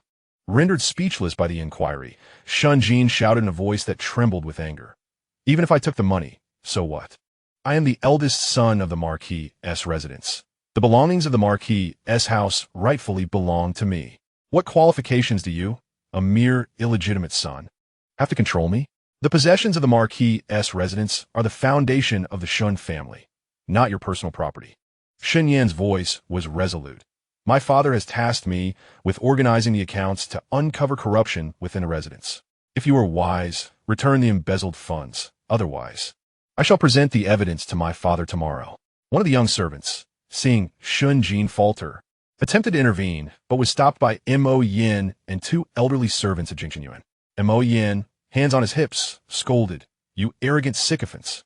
Do you truly believe Jingxunyuan is easy to bully? Step closer, and I shall break your legs." Shen Jin, upon witnessing Shen Yan's unwavering gaze and the menacing presence of Mo Yin, felt a twinge of fear for the first time. He knew that Shen Yin would follow through on his words, and if he truly presented the evidence to their father, with the Liu family under house arrest and no one to protect him, he would surely face dire consequences. Very well, Shen Yin. Shen Jin trembled as he pointed at him, seething with rage. You wait. At the clan meeting, I shall ensure the elders see your true colors. With that, he shot a furious glare at Su Qingzi and departed, his entourage trailing behind him. The courtyard returned to tranquility, leaving only the overturned tables and scattered teacups in disarray. Mo Yin, fuming, began to tidy up. This eldest son is becoming increasingly intolerable. Young master, you should have taught him a lesson just now. Now is not the time. Shen Yin shook his head, turning to Su Qingzi, who remained pale. He quickly poured her a glass of warm water and said, I am sorry for frightening you. Su Qingzi accepted the cup, her fingers trembling slightly. I am fine. I simply did not expect Shen Jin to be so reckless. If what he said spreads, I and the child, with me here, such rumors shall not spread further. Shen Yin interrupted her, his tone resolute. Tomorrow, I shall have Mo Yin take care of those who spread the rumors, and I will also enlist the help of the third madam to clarify matters. She has just taken charge of the household and needs to establish her authority. She will surely assist. Su Qingzi looked at him, her eyes filled with gratitude. You have done so much for me. We are allies navigating the same boat. Shen Yin avoided her gaze, rising to gather the ledger beneath the couch. Shen Jin's disturbance today appears to be in defense of the Liu family, yet in reality, he fears I will uncover his embezzlement. The more anxious he is, the more it reveals his guilt. At the clan meeting, we can use his actions to further suppress the Liu family's influence. Su Qingzi nodded, suddenly recalling something. She retrieved a small jade pendant from her sleeve. Take this. It was given to me by Mama Zhang, who cared for your mother. She said that if you encounter danger, you should take this pendant to Fuan Hall in the west of the city to find her. Mama Zhang was expelled from the marquis' residence due to the Liu family's actions concerning your mother. Perhaps she knows something. Shen Yin accepted the pendant, his fingertips brushing over the character for Shun engraved on it, his eyes slightly moist. This was a crucial clue in his search for the truth behind his mother's death. He had not anticipated Su Qingzi would assist him in finding it. Thank you. He clutched the pendant tightly, his voice laced with a barely perceptible tremor. Between us, there is no need for thanks. Su Qingzi smiled gently. It is late. You should rest. Tomorrow, you still need to visit Mama Zhang, so you must conserve your energy. Shen Yan nodded, securing the ledger before offering a few reminders to Mo Yin, then turned to return to his own chamber. Lying in bed, he clutched the pendant, restless and unable to sleep. The cause of his mother's death, the evidence against the Liu family, strategies for the clan meeting, and Su Qingzi along with her unborn child, all these matters swirled within his mind. He recognized that he could no longer afford to remain passive as before. For the sake of his mother's vindication, for Su Qingzi and the child, and for himself, he must display his brilliance and carve a path for both himself and his ally within this intricate web of the deepening familial strife. The following morning, Shen Yan donned a gray cloth long gown, disguising himself as an ordinary scholar, and stealthily departed the marquis's residence with Mo Yin, heading towards Fuan Hall in the west of the city.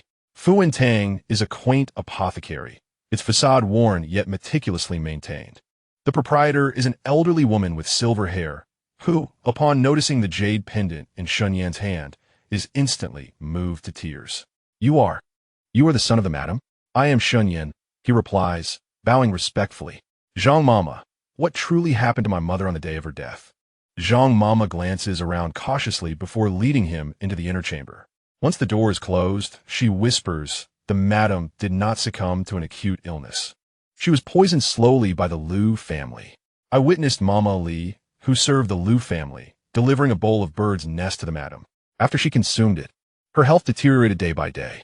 Tears begin to flow as Zhang Mama continues. I wanted to inform the marquis, but the Liu family threatened me, saying that if I spoke out, they would kill my entire family. I was powerless to do anything but watch the madam perish and later was expelled under false pretenses. For years, I have waited for the chance to tell you the truth. Shen Yan's fists clenched tightly, knuckles turning white, his eyes ablaze with a deep-seated fury. Liu family, indeed, is the true murderer of my mother. Zhang Mama, would you accompany me to the clan meeting to testify against the Liu family? He asks, lifting his gaze with a glimmer of hope. Without hesitation, Zhang Mama nods. As long as I can avenge the madam, I am willing to do anything. The Liu family has committed numerous crimes and deserves to face retribution. A warm surge of gratitude fills Shen Yan's heart. With Zhang Mama's testimony, coupled with the evidence he already possesses, the Liu family's guilt would be irrefutable. He expresses his thanks to Zhang Mama and requests a written statement before hastily returning to the marquis residence with Mo Yin. Upon arriving at Jing Qinyuan, he finds Su Qingzi basking in the sun. She rushes to meet him. How did it go? Did Zhang Mama say anything? Shen Yan hands her the statement, his voice trembling slightly. Mother was poisoned by the Liu family. At the clan meeting, I will ensure that the Liu family pays for their blood debts. Su Qingzi glances at the statement, her eyes reflecting a deep-seated anger. She clasps Shen Yan's hand, speaking softly, do not be agitated. We will take it step by step. With Zhang Mama's testimony, the Liu family will find it impossible to escape this time. As Shen Yan gazes into her resolute eyes, his fury gradually subsides. He understands that this is not the time for impulsiveness. With the clan meeting approaching, he must remain composed and thoroughly prepared to ensure a decisive blow that would render the Liu family incapable of recovery. Snow begins to fall again, landing softly on the emerald bamboo in the courtyard, producing a gentle rustling sound. Shen Yan and Su Qingzi stand side by side beneath the eaves, gazing at the swirling snowflakes, their hearts filled with unwavering conviction. They know that a confrontation that will determine their fates is about to unfold at the clan meeting, and they are ready. Chapter 8. Schemes abound. Hand in hand to break the deadlock on the afternoon before the clan meeting, sunlight rare penetrates the clouds, illuminating the bluestone slabs of Jing Qinyuan. Su Qingzi sits by the window, stitching a letter from the Liu family regarding the purchase of an official position into her garment. This is the safest method of concealment. Even if searched, it will be hard to detect. When Shen Yan enters, he carries a chill with him and clutches a crumpled piece of paper. The Liu family is up to something again. He places the paper on the table, his fingertips turning white from the pressure. Mo Yin intercepted a letter from the Liu family to her brother, instructing him to slander Zhang Mama at the clan meeting, claiming she accepted money from me to fabricate evidence against her. Su Qingzi puts down her needle and examines the paper closely. The handwriting is imitated by a maid close to the Liu family, yet there is a flaw in the signature. The Liu family has always had a distinctive curve in the strokes of the character Liu, but this letter is written straight. She traces the characters with her fingertip, saying softly, this could be an opportunity. We could draft a reply in her style. Shen Yan's eyes brighten. What do you mean? The Liu family's brother is greedy. We can forge a response from him, stating that the money has been received and the matter is settled, and then deliberately let the clan elders see it. Su Qing Ci retrieves paper and ink, quickly sketching the handwriting of Liu Gongzi. She had previously seen his letters in the Su family study and was impressed by his hasty penmanship. Once this letter is revealed, the elders will surely suspect that the Liu family is colluding with outsiders to manipulate the clan meeting. Watching her deftly flowing script, Shen Yan cannot help but admire her. Su Qing Ci's brilliance is not ostentatious. It is like a gentle spring rain, offering the most exquisite strategies at critical moments. He takes some sealing wax and presses a forged personal seal at the end of the letter, which Mo Yin had previously obtained from the account books of the Liu family's merchant house. There is one more thing. Shen Yan lowers his voice. Mo Yin discovered that after the Liu family was confined, they secretly bribed an old servant in our courtyard to add miscarriage herbs to the pregnancy tonic tonight. This old servant was once a companion of my mother. I thought he was loyal, but Su Qing Ci's fingers tremble slightly before she regains her composure. Human hearts are fickle. After staying in the marquis residence for too long, it is natural to be tempted by profit. We might as well turn the tables. She rises and walks to the dressing table, retrieving a small porcelain vial. This contains a death-like powder I brought from Jiangnan. After consuming it, one's pulse weakens, resembling a near-death state post-miscarriage. Tonight, we will have that old servant deliver the medicine. I will take the powder, and you will immediately report to the authorities, claiming that the Liu family is plotting to murder a noble guest of the marquis. Absolutely not. Shen Yan immediately protests, his tone laced with subtle urgency. Though the death-like powder is not harmful, you are pregnant. It is too risky. After a moment's reflection, he suggests, let Mo Yin pretend to be bribed. Swap the medicine bowls, and then catch that old servant in the act. With both witness and material evidence, the Liu family would have no means to refute. Su Qing Ci gazes into his concerned eyes, her heart warming, and she gently nods. I will listen to you. But remember, do not harm the old servant's life. He once saved my mother from the Liu family. Perhaps he is just temporarily confused. Shen Yan agrees and turns to make arrangements. As dusk falls, the old servant indeed enters Su Qing Ci's chamber, carrying a bowl of pregnancy tonic. His eyes dart nervously, and, as he sets down the bowl, he attempts to leave, but is intercepted by Mo Yin waiting outside the door. Li Bo, what delightful ingredients have you added to this medicine? Montak Yan Mux. Crossing his arms, the old servant's face turns pale, and he kneels with a thud. Second young master, spare my life. It was Madame Liu who threatened me with my grandson's life. I truly had no choice. Shen Yan steps out from behind the screen, looking at the weeping old servant on the ground, his heart filled with mixed emotions. I understand you have your reasons, but do you know that this medicine contains miscarriage herbs? Miss Su is carrying a loyal descendant. If you truly harm her, it would be a grave sin. He waves his hand, and Mo Yin, take him to the third madam for safekeeping. We will deal with him after the clan meeting. After dealing with the old servant, Shen Yan turns to Su Qing Ci, finding her lost in thought as she gazes out at the twilight. He approaches her and asks, what are you thinking about? About tomorrow's clan meeting. Su Qing Ci replies, turning back, worry etched in her eyes. Though the clan leader values rules, the Liu family has operated within the clan for many years and surely has many supporters. Our evidence is substantial, but we must not let our guard down. Shen Yan takes her hand, the warmth of his touch offering strength. Do not fret. I have invited the physician who treated my mother back then. He suspected that her death was suspicious, but was too intimidated by the Liu family to speak out. He will personally attend to testify tomorrow. A glimmer of light flashes in Su Qing Ci's eyes. With the physician's testimony, the Liu family's crime of poisoning will be thoroughly established. She produces a silk pouch from her sleeve. Inside are the business ledgers of my Su family with the Liu family from years ago. Liu family's father embezzled Su family's property, which led to our downfall. If this matter is revealed at the meeting, the elders will certainly rebuke the Liu family for their moral failings. Shen Yan accepts the silk pouch, his heart filled with gratitude. He has never confided in Su Qing Ci about his desire to completely bring down the Liu family. yet she has already thoughtfully considered everything for him. In this deep and intricate household, her intentions are more precious than any evidence. As night deepens, the lights in Jing Chunyuan remain bright until late. Shunyan organizes the evidence he will use the following day under the lamp, while Su Qingci grinds ink beside him. Occasionally, their eyes meet, and without words, they understand each other's hearts. As Ma Yin entered with the midnight snack, he was greeted by a serene and warm scene, prompting him to tread lightly. The following morning, the clan meeting convened in the ancestral hall of the Ho family. The air was thick with incense as the clan leader and several elders sat solemnly at the head of the hall. Yongning Ho stood nearby, his face ashen. He had reviewed all the evidence provided by Shunyan the previous night, severing the last remnants of affection for Liu Shi. Liu Shi was brought in, held by two maidservants, her hair disheveled. Yet she defiantly proclaimed, "I am the matriarch of the Ho family. By what right do you treat me this way? Xinyan, you little wretch, command them to release me." Xinjin joined in the outcry, stating, "Father, this is all a scheme by Xinyan. He seeks to usurp my title and has conspired with outsiders to frame my mother." The clan leader slammed his hand on the table, rebuking them. "Silence. This is no place for your clamor." He turned to Xinyan. "You allege that Liu Shi poisoned your wife and embezzled clan funds. Do you have evidence?" Xinyan stepped forward, presenting the evidence one by one. "This is the testimony from Zhang Mama, who witnessed Liu Shi administering poison.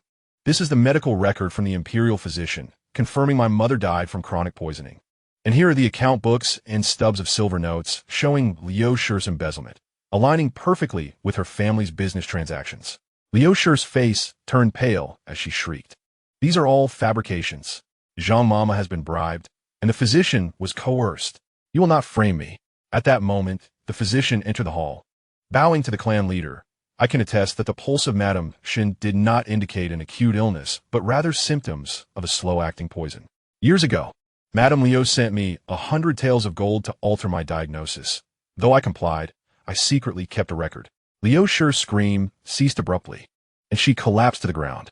The elders, upon witnessing the evidence, exchanged glances, their expressions growing increasingly grave. Seizing the moment, Xinyan produced a silk pouch belonging to Su Qingci. "There's one more matter. Liu Shi's father once embezzled the Su family's assets, leading to their downfall. Miss Su, being the sole survivor of her family, has suffered at Liu Shi's hands multiple times, even attempting to harm her unborn child. Such a morally corrupt individual is unworthy to be the matriarch of the Ho family, let alone remain in the Xin household." Su Qingci stepped forward, her gaze resolute as she addressed the elders. "I possess the business records from that time and witnesses. Should I speak a word of falsehood, I shall accept the clan's punishment." With irrefutable evidence and witnesses at hand, the elders could no longer favor Liu Shi. The clan leader rose, his voice authoritative.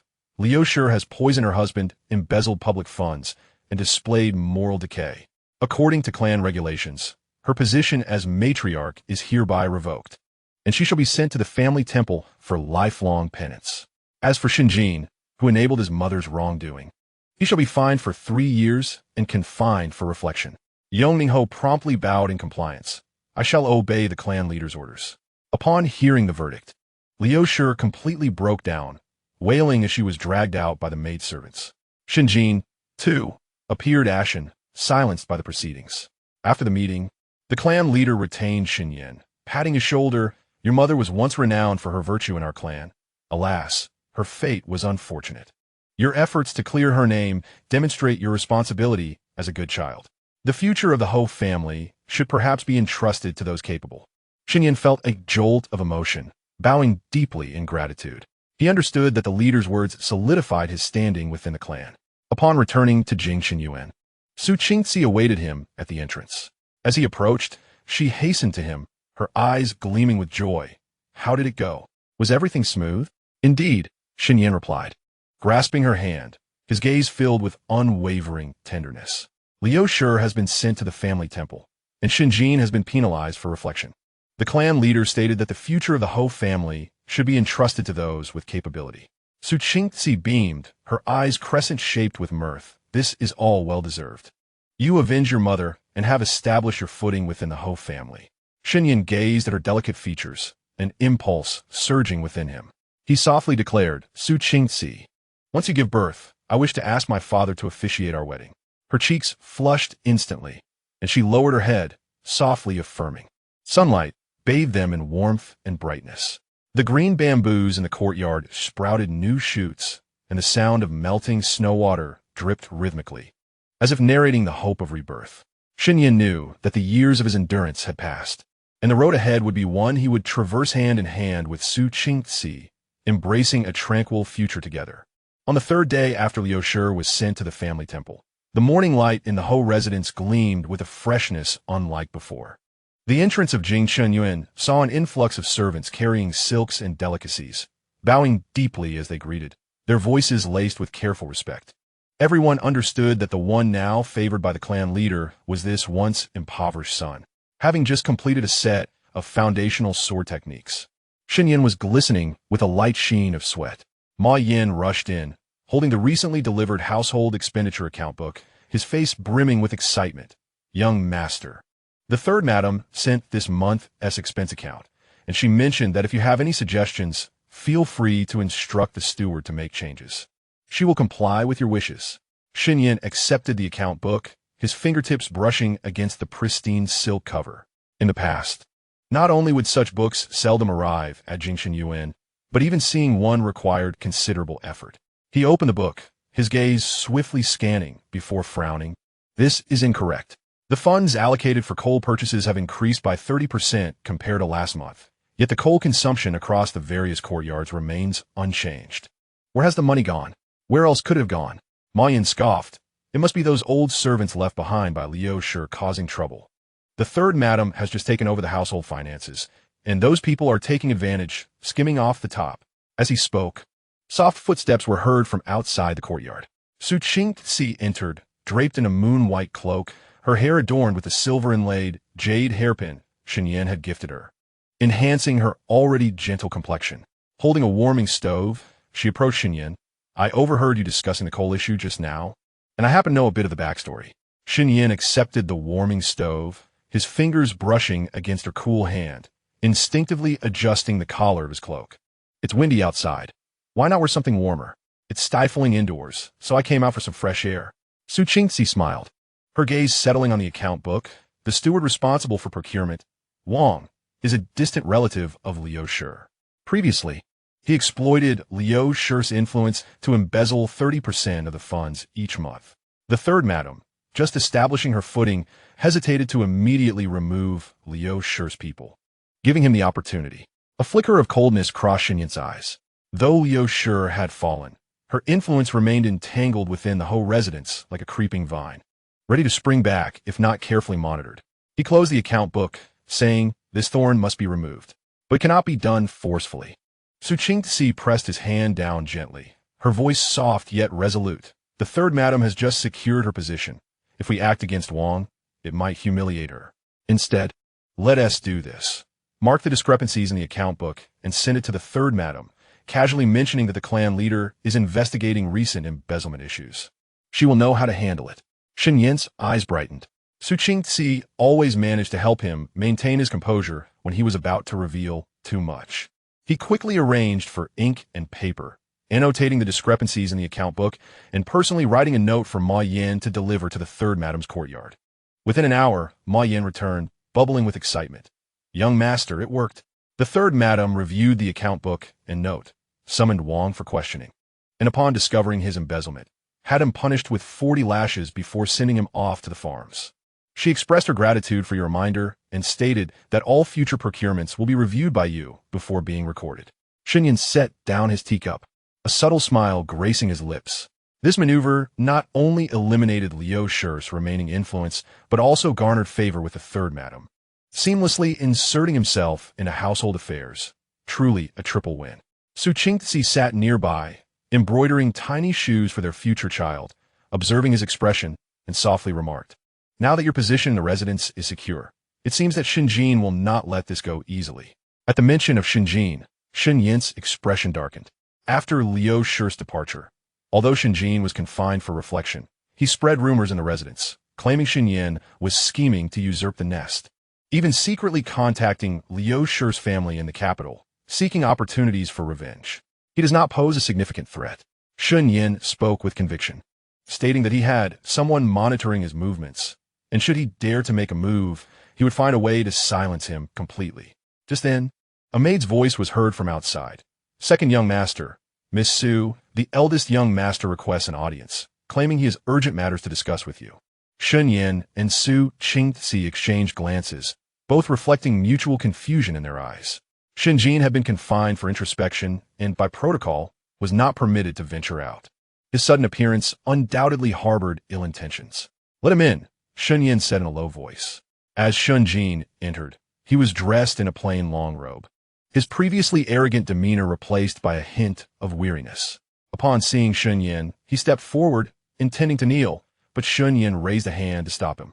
"Eldest brother, please speak plainly," Shun Yin said in a neutral tone. With reddened eyes and a quivering voice, Shun Jin revealed, "Second brother, I was foolish in the past, deceived by mother and constantly opposing you. Now that she has been sent away, I realize how grievously I erred. I know you harbor resentment towards me, but we are ultimately brothers. For father's sake, I implore you to forgive me this once." As he spoke, he produced a brocade box from his sleeve and presented it to Shun Yin. "This is a piece of Hitian jade I once treasured, worth a fortune. Consider it my token of apology." And Mo Yin, standing by, scoffed and whispered to Shun Yin, "Young master, he surely has ulterior motives." Shun Yin did not accept the brocade box, merely gazing quietly at Shun Jin. He understood his elder brother all too well, accustomed to arrogance and dominance. He would never humble himself without a hidden agenda. If eldest brother truly repents, he should remain in seclusion and reflect upon his misdeeds. Shun Yin's tone remained cold. "As for the apology, it is unnecessary. Between us, let's each adhere to our roles and refrain from disturbing one another." Shun Jin's smile faltered for a moment before he regained his remorseful expression. "You are right, second brother. I did not consider thoroughly.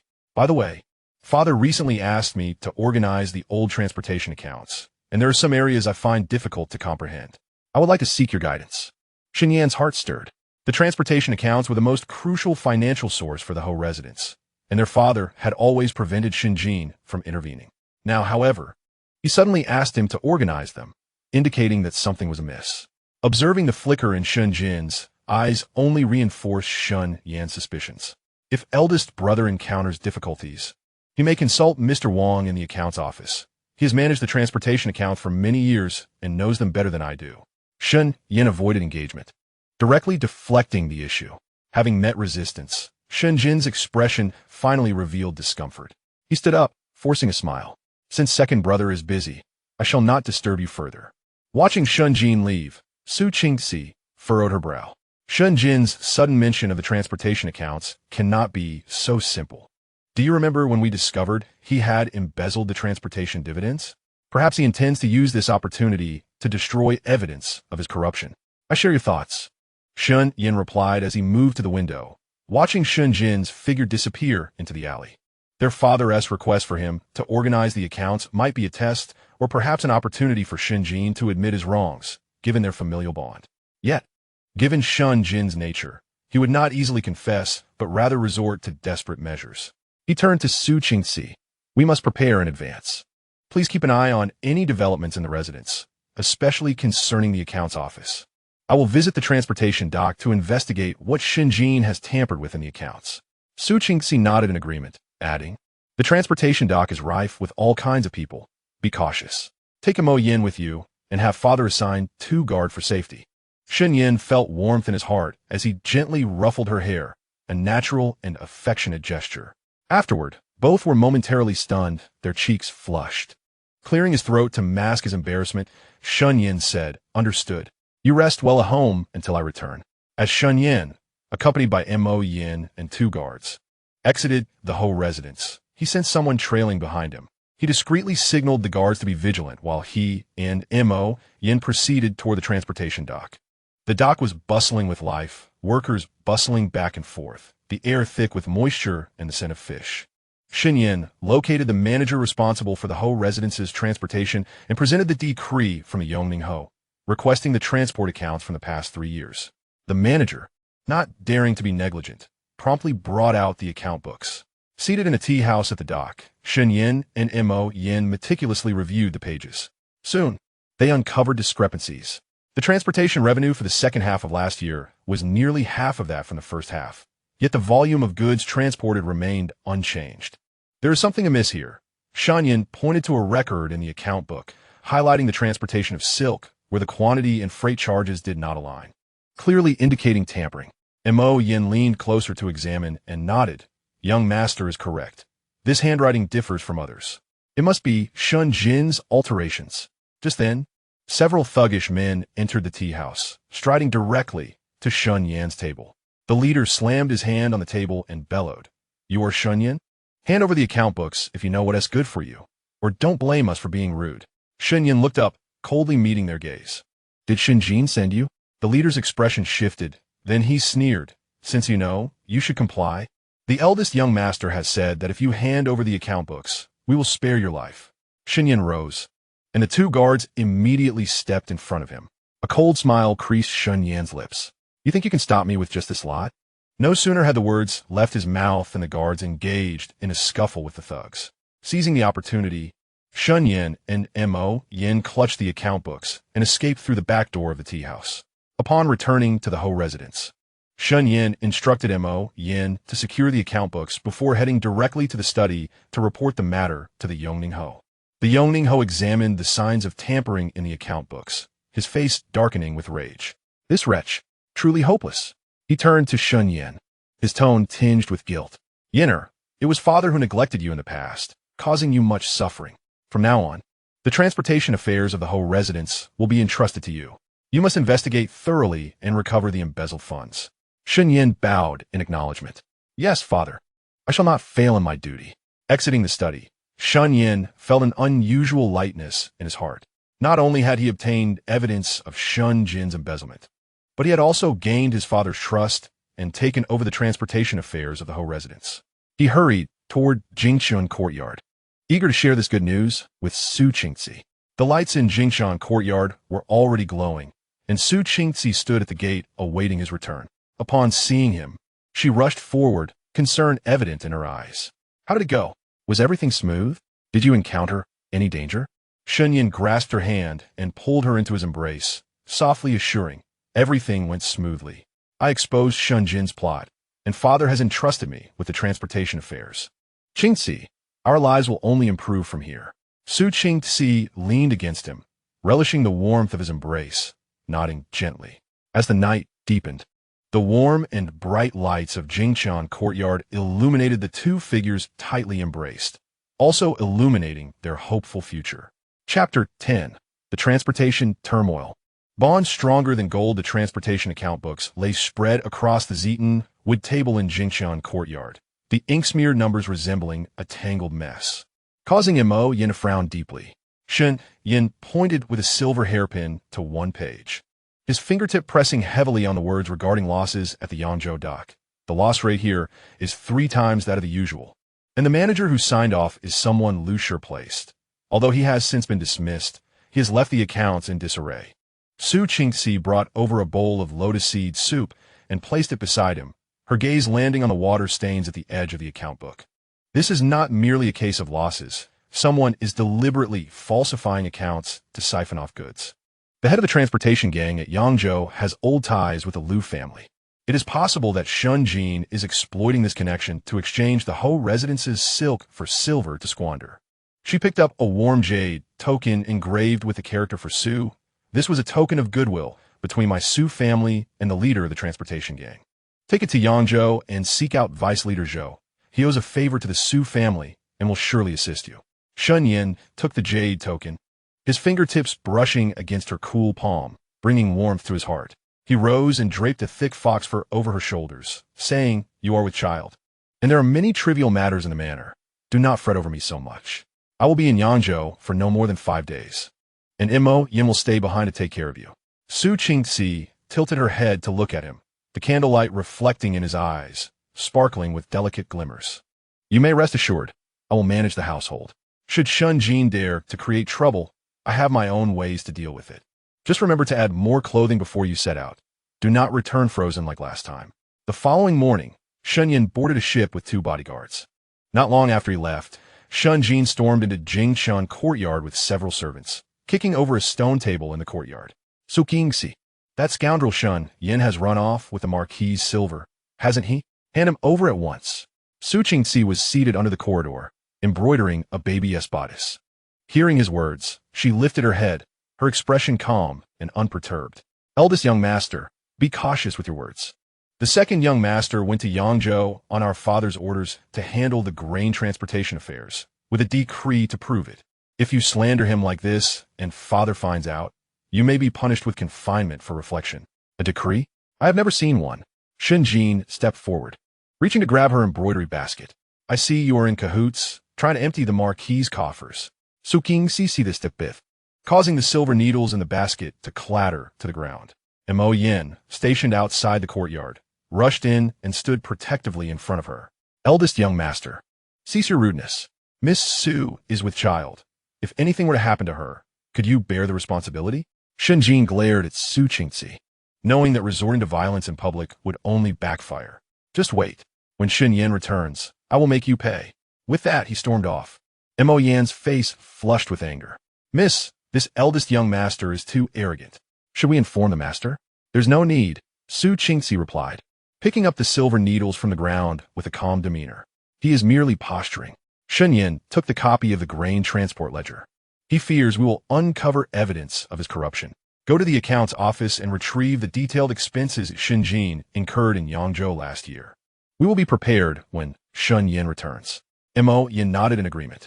Su Qingxi gazed toward the river outside the courtyard, gently touching the silver hairpin left for her by Shen Yin. He had intentionally left it behind, saying that seeing the pin would remind her of him. A faint smile crept onto her lips at this thought. Meanwhile, the biting wind on the Yangzhou dock made it difficult to keep one's eyes open. Shen Yin stood on the rocking grain ship, staring into the murky waters of the river, his brow furrowed. The servant responsible for guiding them approached with a pale face. "Second young master, it's bad. Our ship has been detained by the grain gang. Deputy Helmsman Zhou said he won't let us pass without seeing your invitation." Shen Yin understood this was a deliberate ploy by the grain gang, likely due to Shen Jin's prior arrangements. He retrieved the jade token Su Qingxi had given him and said in a low voice, "Bring him to see me." Deputy Helmsman Zhou was a burly man dressed in short, tight clothing with a curved dagger at his waist. Upon seeing the jade token in Shen Yin's hand, his eyes widened, and he quickly bowed. "I did not realize you were an acquaintance of Miss Su. I have greatly offended. However, the leader has accepted a benefit from the Liu family and instructed us to detain the marquis' grain ship. I truly cannot manage this. The Liu family has fallen. Liu Shi has been sent to the ancestral temple, and their business has been seized by the authorities." Shen Yin placed a sealed letter before him. "This is evidence of the leader's embezzlement of official grain, a token of trust from Shen Jin to win him over. If you assist me, I will burn this letter. If not, I will present it to the governor of Yangzhou right now." Deputy Helmsman's face paled instantly. Embezzling official grain was a capital offense, and Shen Jin had effectively betrayed both him and the leader. Weighing his options, he pounded his chest and said, "Rest assured, second young master, I will release the ship immediately and help you retrieve the silk Shen Jin exchanged.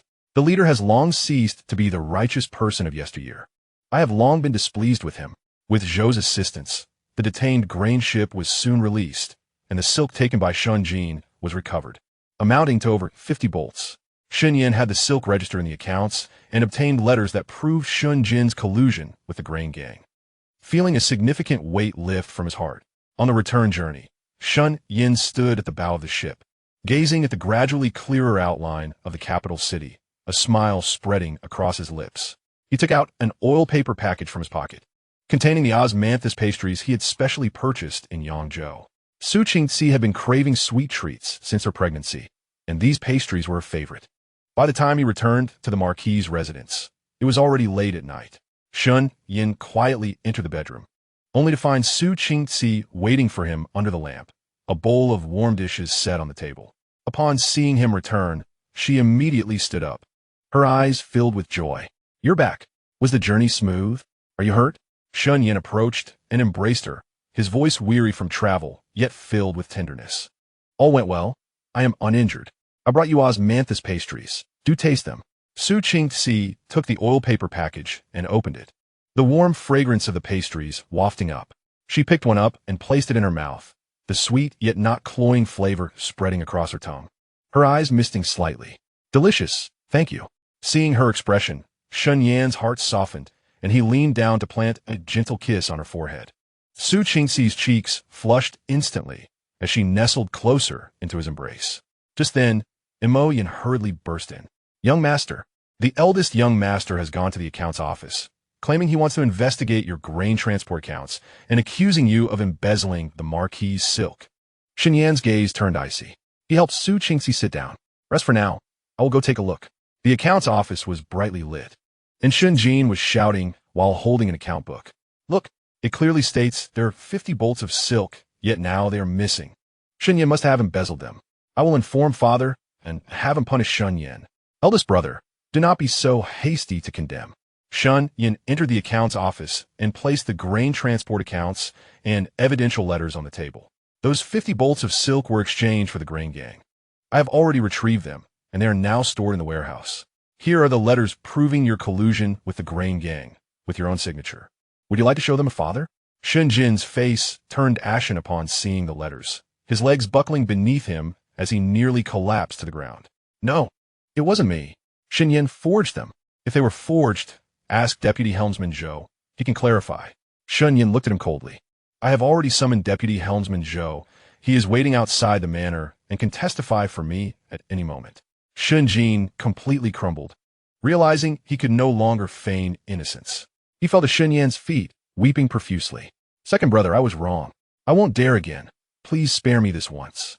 At that moment, Marquis Yongning rushed in upon hearing the commotion. Seeing the evidence on the table and Shun Jin's demeanor, he trembled with rage. Pointing at Shun Jin and scolding, You wretched child, incorrigible, you have truly shamed our Shun family. From this day forth, you will lose your qualifications to inherit the marquisate entirely. Move to the estate outside the city immediately.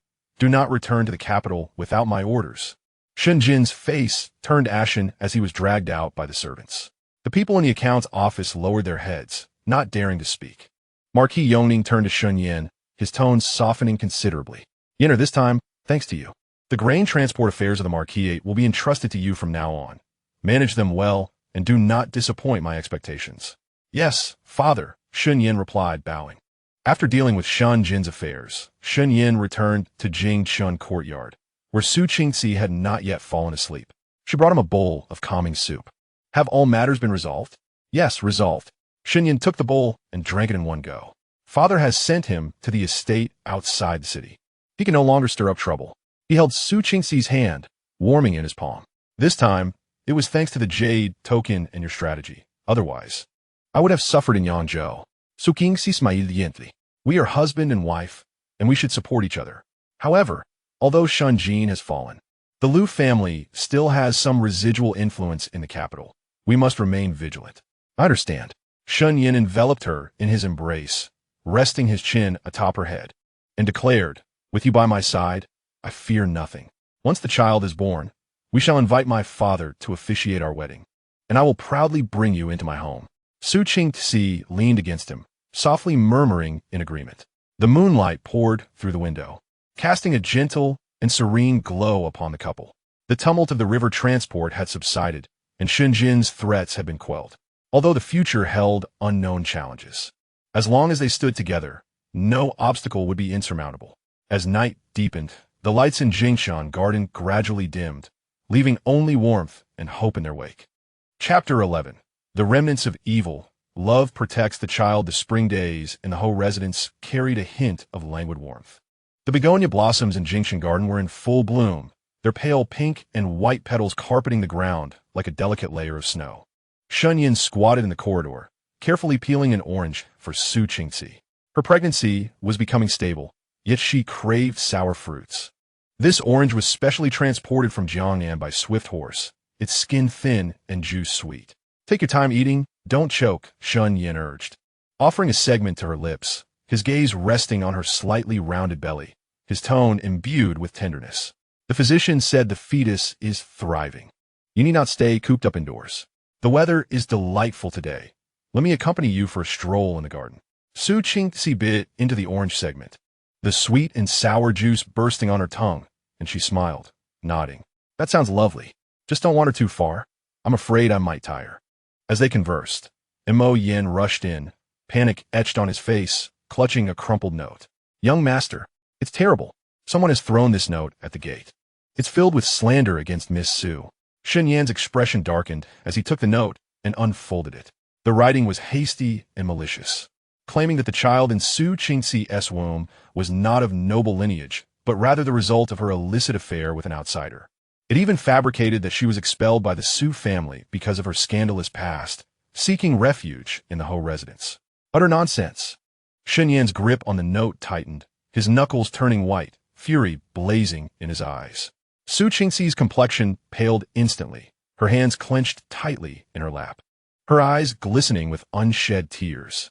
Qingxi, do not believe these vile accusations, Shun Yan urged, grasping her hand with urgency. I know the kind of person you are. This is mere slander, a deliberate attempt to tarnish your reputation. Su Qingxi lifted her gaze, tears brimming in her eyes, yet her resolve remained steadfast. I fear not the slander against me. I am only concerned that these words reach my father and the clan elders, affecting your standing in the Ho residence and our child's future. With me here, no one shall harm you or our child, Shun Yin vowed, drawing her into his embrace. His voice deep and resolute. Though the handwriting is messy, the ink is distinctive, made from the pine soot ink unique to the Mo Xiang study in the West City. I will have someone investigate. We will uncover who is behind this. He immediately ordered his guards to look into the purchasing records of the Mo Xiang study, instructing Mo Yin to keep a close watch on the movements within the residence, especially those who had previously allied with the Liu family.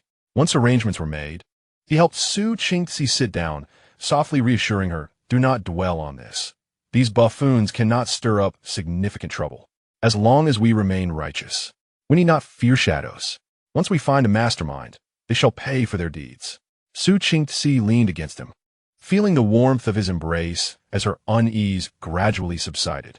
She knew Shun Yin would protect her and their child. Before long, the guards returned with news.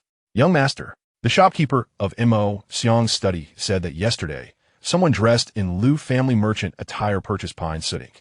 The figure resembled Liu Hao, a distant nephew of the Liu family. Liu Hao. A glint of coldness flickered in Shun Yan's eyes. Liu Hao was the son of Liu family's younger brother, who had been the reason for the family's rise to power. After the Liu family's downfall, Liu Hao had fled to a villa outside the city, and now he dared to return and stir up trouble. It seems he is unwilling to accept the Liu family's decline and seeks to retaliate against me by tarnishing Qingxi's name. Shun Yan stood, his tone icy. Montakyan, take a few guards to the villa outside the city and capture Liu Hao. Remember, do not harm him. I want him to confess his crimes in front of my father and the clan elders. Mo Yin complied and departed. Su Qingxi watched Shun Yan's retreating figure, concern gnawing at her heart. If Liu Hao dares to return, he may have contingencies. Rest assured, Shun Yan replied with a smile over his shoulder. Mo Yin has been with me for many years and is reliable. Besides, Liu Hao is merely a debauched youth, lacking true capability and cannot stir up significant waves. However, matters were not as straightforward as Shun Yan believed. When Mo Yin and the guards reached the villa outside the city, Liu Hao had vanished without a trace, leaving behind an empty room. Scattered within were a few notes, identical in handwriting to the previous one. Young master, Liu Hao has escaped, Mo Yin reported upon returning, his tone tinged with frustration. We inquired among the villagers, and they said he left early with his belongings, but no one knows where he went. Shun Yan's brows furrowed deeper. Liu Hao's sudden disappearance was clearly premeditated. He sensed that more than just Liu Hao was involved in this scheme. Perhaps other remnants of the Liu family were assisting him from the shadows. Continue the investigation, Shun Yin commanded solemnly. Deploy men to guard the city gates and scrutinize all incoming and outgoing personnel. Additionally, keep a close watch on the movements of the former members of the Liu family in the capital. Liu Hao is sure to seek them out. At that moment, a servant rushed in, breathless. Second young master, the master requests your presence, along with Miss Su, in the main courtyard. The clan elders are also present, stating there is urgent business to discuss. A chill ran down Shun Yan's spine. The sudden visit from the clan elders could only mean they had seen the slanderous note against Su Qingxi. He supported Su Qingxi to her feet. Do not be afraid. I'm here. No matter what happens, I will protect you and our child. Su Qingxi nodded, taking a deep breath and adjusting her attire as she followed Shen Yin toward the main courtyard. In the main hall, the atmosphere was heavy with tension. The Yongning host sat at the head, his face ashen. Several clan elders sat nearby, their expressions grave. As Shen Yin and Su Qingxi entered, all eyes fell upon Su Qingxi, filled with scrutiny and suspicion. Father, esteemed uncles, Shen Yin greeted with a bow, bringing Su Qingxi along. Shen Yin, do you know your crime? The Yongning Ho's voice carried a hint of anger. Are you aware of the rumors circulating outside? What is the truth regarding the child in Su Qingxi's womb? Father, please see clearly. Shen Yin raised his head, his gaze unwavering. These are slanderous words, maliciously spread by Lu Hao, a remnant of the Lu family, with the intent to retaliate against me and tarnish Miss Su's reputation. Empty words hold no proof. How can we know you speak the truth? One elder interjected. Miss Su is an orphan, her past shrouded in mystery. With such rumors surfacing, we cannot help but harbor doubts. If the child were to have any issues, it would be a grave matter for the Shun family lineage. Su Qingxi stepped forward, her gaze calm as she addressed the elders. Esteemed uncles, I understand your concerns, but I can swear by the names of the ancestors of the Su family that the child in my womb is indeed the posthumous son of General Lin, a border commander. It was only after General Lin fell in battle that I discovered my pregnancy, fearing I would burden the family. The elders sent me to the Ho residence. She produced a jade pendant from her sleeve and handed it to the elders. This is General Lin's personal pendant, which he entrusted to me before his expedition, asking me to wait for his return. You may verify it. The pendant bears his name, and it is no ordinary item. The elders accepted the pendant, examining it closely. The pendant was crafted from fine Hatian jade, inscribed with the name Lin Ziyuan, the characters bold and vigorous. One elder, familiar with General Lin, nodded. This indeed is General Lin's pendant. I have seen him wear it during his time in the capital. The Yongning Ho's expression softened slightly, yet traces of doubt lingered. Even if this pendant is genuine, it does not conclusively prove the child is General Lin's. Father, I have more evidence. Shen Yin stepped forward, placing a stack of letters on the table. These are letters written by General Lin to Miss Su, detailing their relationship. The testimony from General Lin's subordinates confirmed that General Lin and Miss Su were already betrothed, though the marriage had not yet been formalized when General Lin tragically lost his life in battle. The clan elders examined the letters and testimonies one by one, their initial doubts gradually dissipating. An elder who was acquainted with General Lin's side. He was a loyal descendant, valiant in battle, but alas, he passed away in his prime. Miss Su's fidelity to him and her bearing of his posthumous child speaks to her deep sense of loyalty. Those rumors must have been fabricated by someone with ill intent. Just then, Mo Yin rushed in, breathless. Young master, we have captured Lu Hao. He was hiding in the old residence of the Lu family, and we found a large quantity of defamatory leaflets prepared for distribution. Lu Hao was brought in by 2 guards, disheveled and terrified. Upon seeing the assembly in the parlor, his legs buckled, and he collapsed onto the floor. Lu Hao, do you understand your crime? Shen Yin glared at him coldly. Were those slanderous papers about Miss Su disseminated by you? Lu Hao trembled uncontrollably, repeatedly bowing his head. It was me. All my doing. I could not bear the decline of the Lu family, and sought to tarnish Miss Su's reputation as revenge against Shen Yin. I beg you all for mercy. With the truth unveiled, the clan elders breathed a sigh of relief. The Duke of Yongning glared at Lu Hao with fury. You audacious scoundrel. How dare you besmirch the esteemed guest of the Duke's residence and tarnish the Shun family's name? Take him away and hand him over to the authorities. Lu Hao was dragged out, and the atmosphere in the parlor finally relaxed. The clan elders looked at Shen Yin and Su Qingxi with satisfied smiles. Shen Yin, you have done exceptionally well. The clan leader patted his shoulder. At a critical moment, you protected Miss Su and her child. You are a responsible young man. We can entrust the affairs of the Duke's residence to you with greater confidence in the future. Thank you, grandfather. Thank you, esteemed uncles. Shen Yin bowed in gratitude. Exiting the main hall, Su Qingxi let out a long sigh, her tense body finally relaxing. Shen Yin grasped her hand, feeling the coolness at her fingertips, and said with concern, You have suffered. I have not. Su Qingxi smiled gently.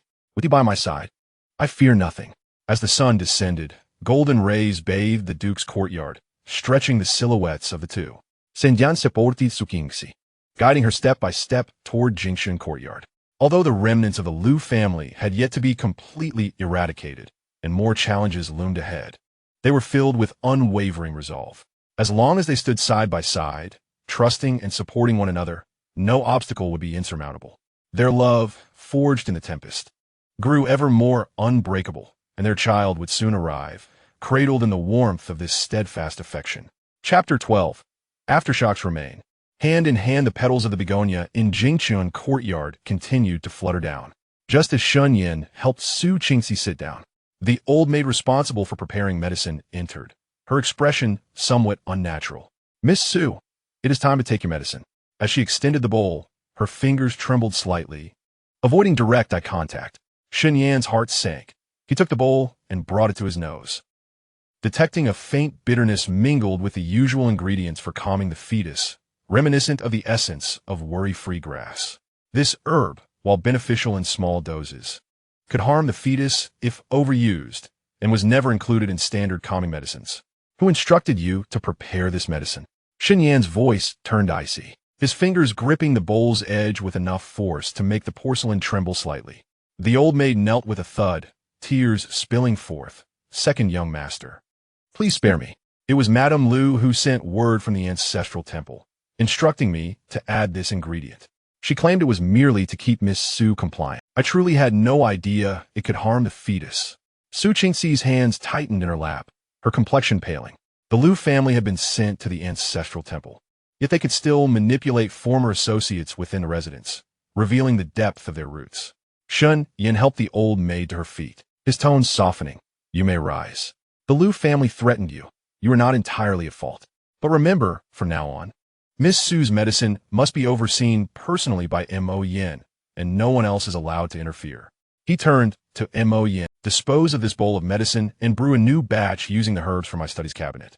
Mo Yin nodded, casting a fierce glare at the old maid, and exited with the bowl.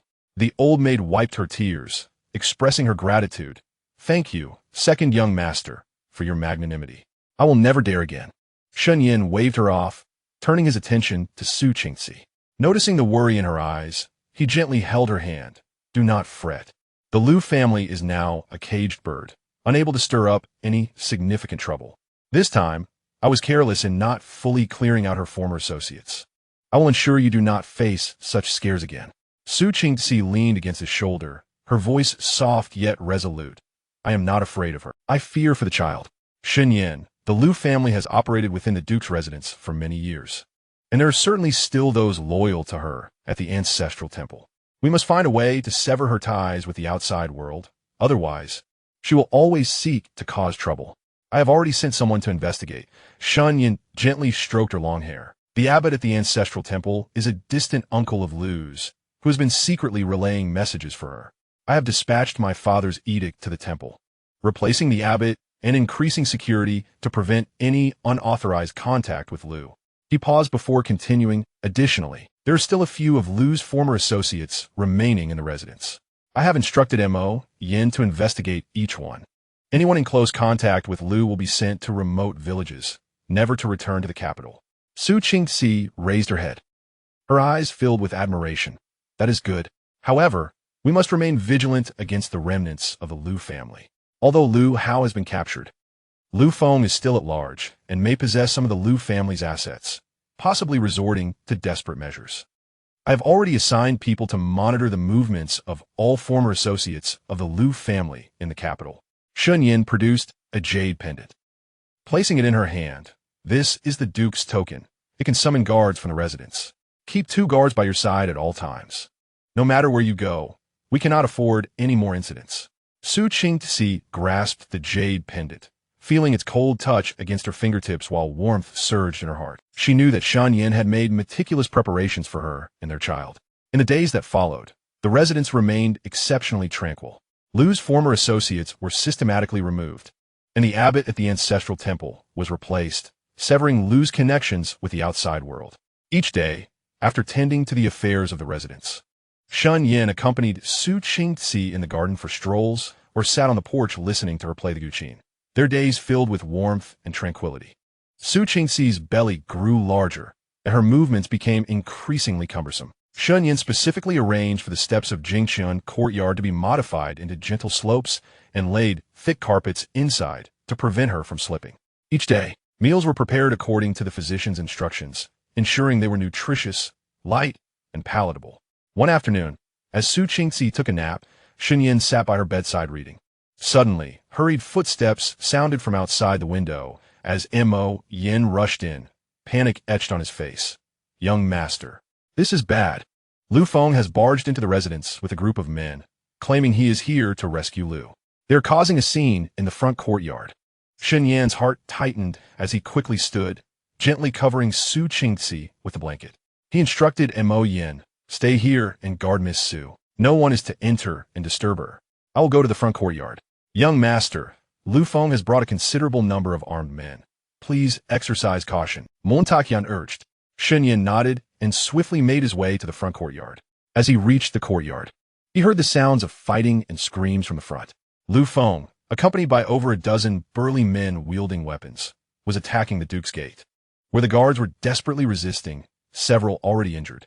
"Lu Feng, how dare you invade the Duke's residence and defy the law? Do you not fear punishment from the court?" Shunyan stood on the steps, coldly regarding Lu Feng. Lu Feng was a robust man with a scarred face, exuding an especially menacing aura. Upon seeing Shunyan, his eyes brimmed with hatred. "Shunyan, you little wretch, you caused my sister to be sent to the ancestral temple and my son to be captured. Today, I will surely kill you and avenge my Lu family." With that, he swung his large blade and shouted, "Brothers, charge in and kill Shunyan. Rescue Madame Lu." The burly men surged forward, rushing towards Shunyan. The guards behind Shun Yin immediately stepped forward to intercept, and a fierce battle ensued. Shun Yin stood on the steps, his gaze sharp as he observed the unfolding conflict, occasionally lending assistance. Although his swordsmanship was not exquisite, every strike was lethal, quickly taking down several burly men. Lu Feng, seeing no progress after a prolonged assault, felt anxious and charged forward with his large blade, aiming at Shunyan. Shunyan sidestepped, drawing the sword at his waist, and engaged in a fierce duel with Lu Feng. Lu Feng's blade technique was ferocious and powerful, making it difficult for Shunyan to defend himself, forcing him to retreat step by step. At that moment, Su Qingxi's voice called out from behind, "Shunyan, be careful." Turning his head, Shunyan saw Su Qingxi leaning against a pillar, her face pale, eyes filled with concern. Alarmed, he lost focus and was struck by Lu Feng's blade on the arm, blood instantly staining his sleeve. "Shunyan!" Su Qingxi exclaimed in shock, attempting to rush forward, but was stopped by Mo Yin. "Miss, it's dangerous. You cannot go over there." Mo Yin held her back firmly. Enduring the excruciating pain, Shun Yin retaliated, stabbing Lu Feng in the shoulder with his sword. Lu Feng let out a cry, stepping back while clutching his wound, glaring furiously at Shun Yin. "You little brute, how dare you injure me?" At that moment, the sound of hooves and the shouts of soldiers echoed from afar. It turned out that the Duke of Yongning had learned of Lu Feng's intrusion and immediately sent word to the authorities. The soldiers quickly surrounded the Duke's residence, capturing Lu Feng and his men. As Lu Feng was led past Shun Yin, he roared in resentment, "Shun Yin, wait for me. The Lu family will not let this end here." Shun Yin coldly regarded him, remaining silent. After the soldiers took Lu Feng and his associates away, he turned to Su Qingxi, forcing a smile. "I am fine, do not worry." Su Qingxi looked at the wound on his arm, tears streaming down her face. "You've lost so much blood and still say you're fine. Hurry, let the physician take a look." The physician soon arrived to tend to Shun Yan's wound. The injury was deep and required stitching and medication, yet Shun Yan remained stoic throughout, tightly gripping Su Qingxi's hand. Sitting beside him, she wiped the cold sweat from his forehead, her heart filled with pain. After treating the wound, the physician cautioned, "Second young master, the injury is severe. You need to rest and avoid exertion or water. Miss Su is with child and should not be overly agitated. You both need to take good care of yourselves." Shun Yin nodded in acknowledgement and asked Mo Yin to escort the physician out. The room was left with only him and Su Qingxi, the atmosphere quiet and warm. Su Qingxi sat at the bedside, gently caressing his wound, her voice choked with emotion. "It's all my fault. If I hadn't interrupted you, you wouldn't have been injured." "Fool! It is not your fault." Shun Yin took her hand and kissed it gently, It was my own carelessness. Besides, it's worth it to protect you and the child." He gazed at her slightly rounded belly, his eyes filled with tenderness. "From now on, I will be more cautious and protect both of you, ensuring you never suffer any harm." Su Qingxi leaned against his shoulder, her tears soaking his clothing. "Xinyan, it's truly wonderful to have you." Xinyan gently patted her back, his heart filled with emotion. From their initial tentative interactions to their current mutual trust, from solitary endurance to having someone to cherish, his life had become complete because of Su Qingxi. As night deepened, the lights of Jingxian courtyard glowed warmly and brightly. Yin leaned against the headboard, with Su Qingxi nestled beside him, both quietly embracing, feeling each other's warmth and heartbeat.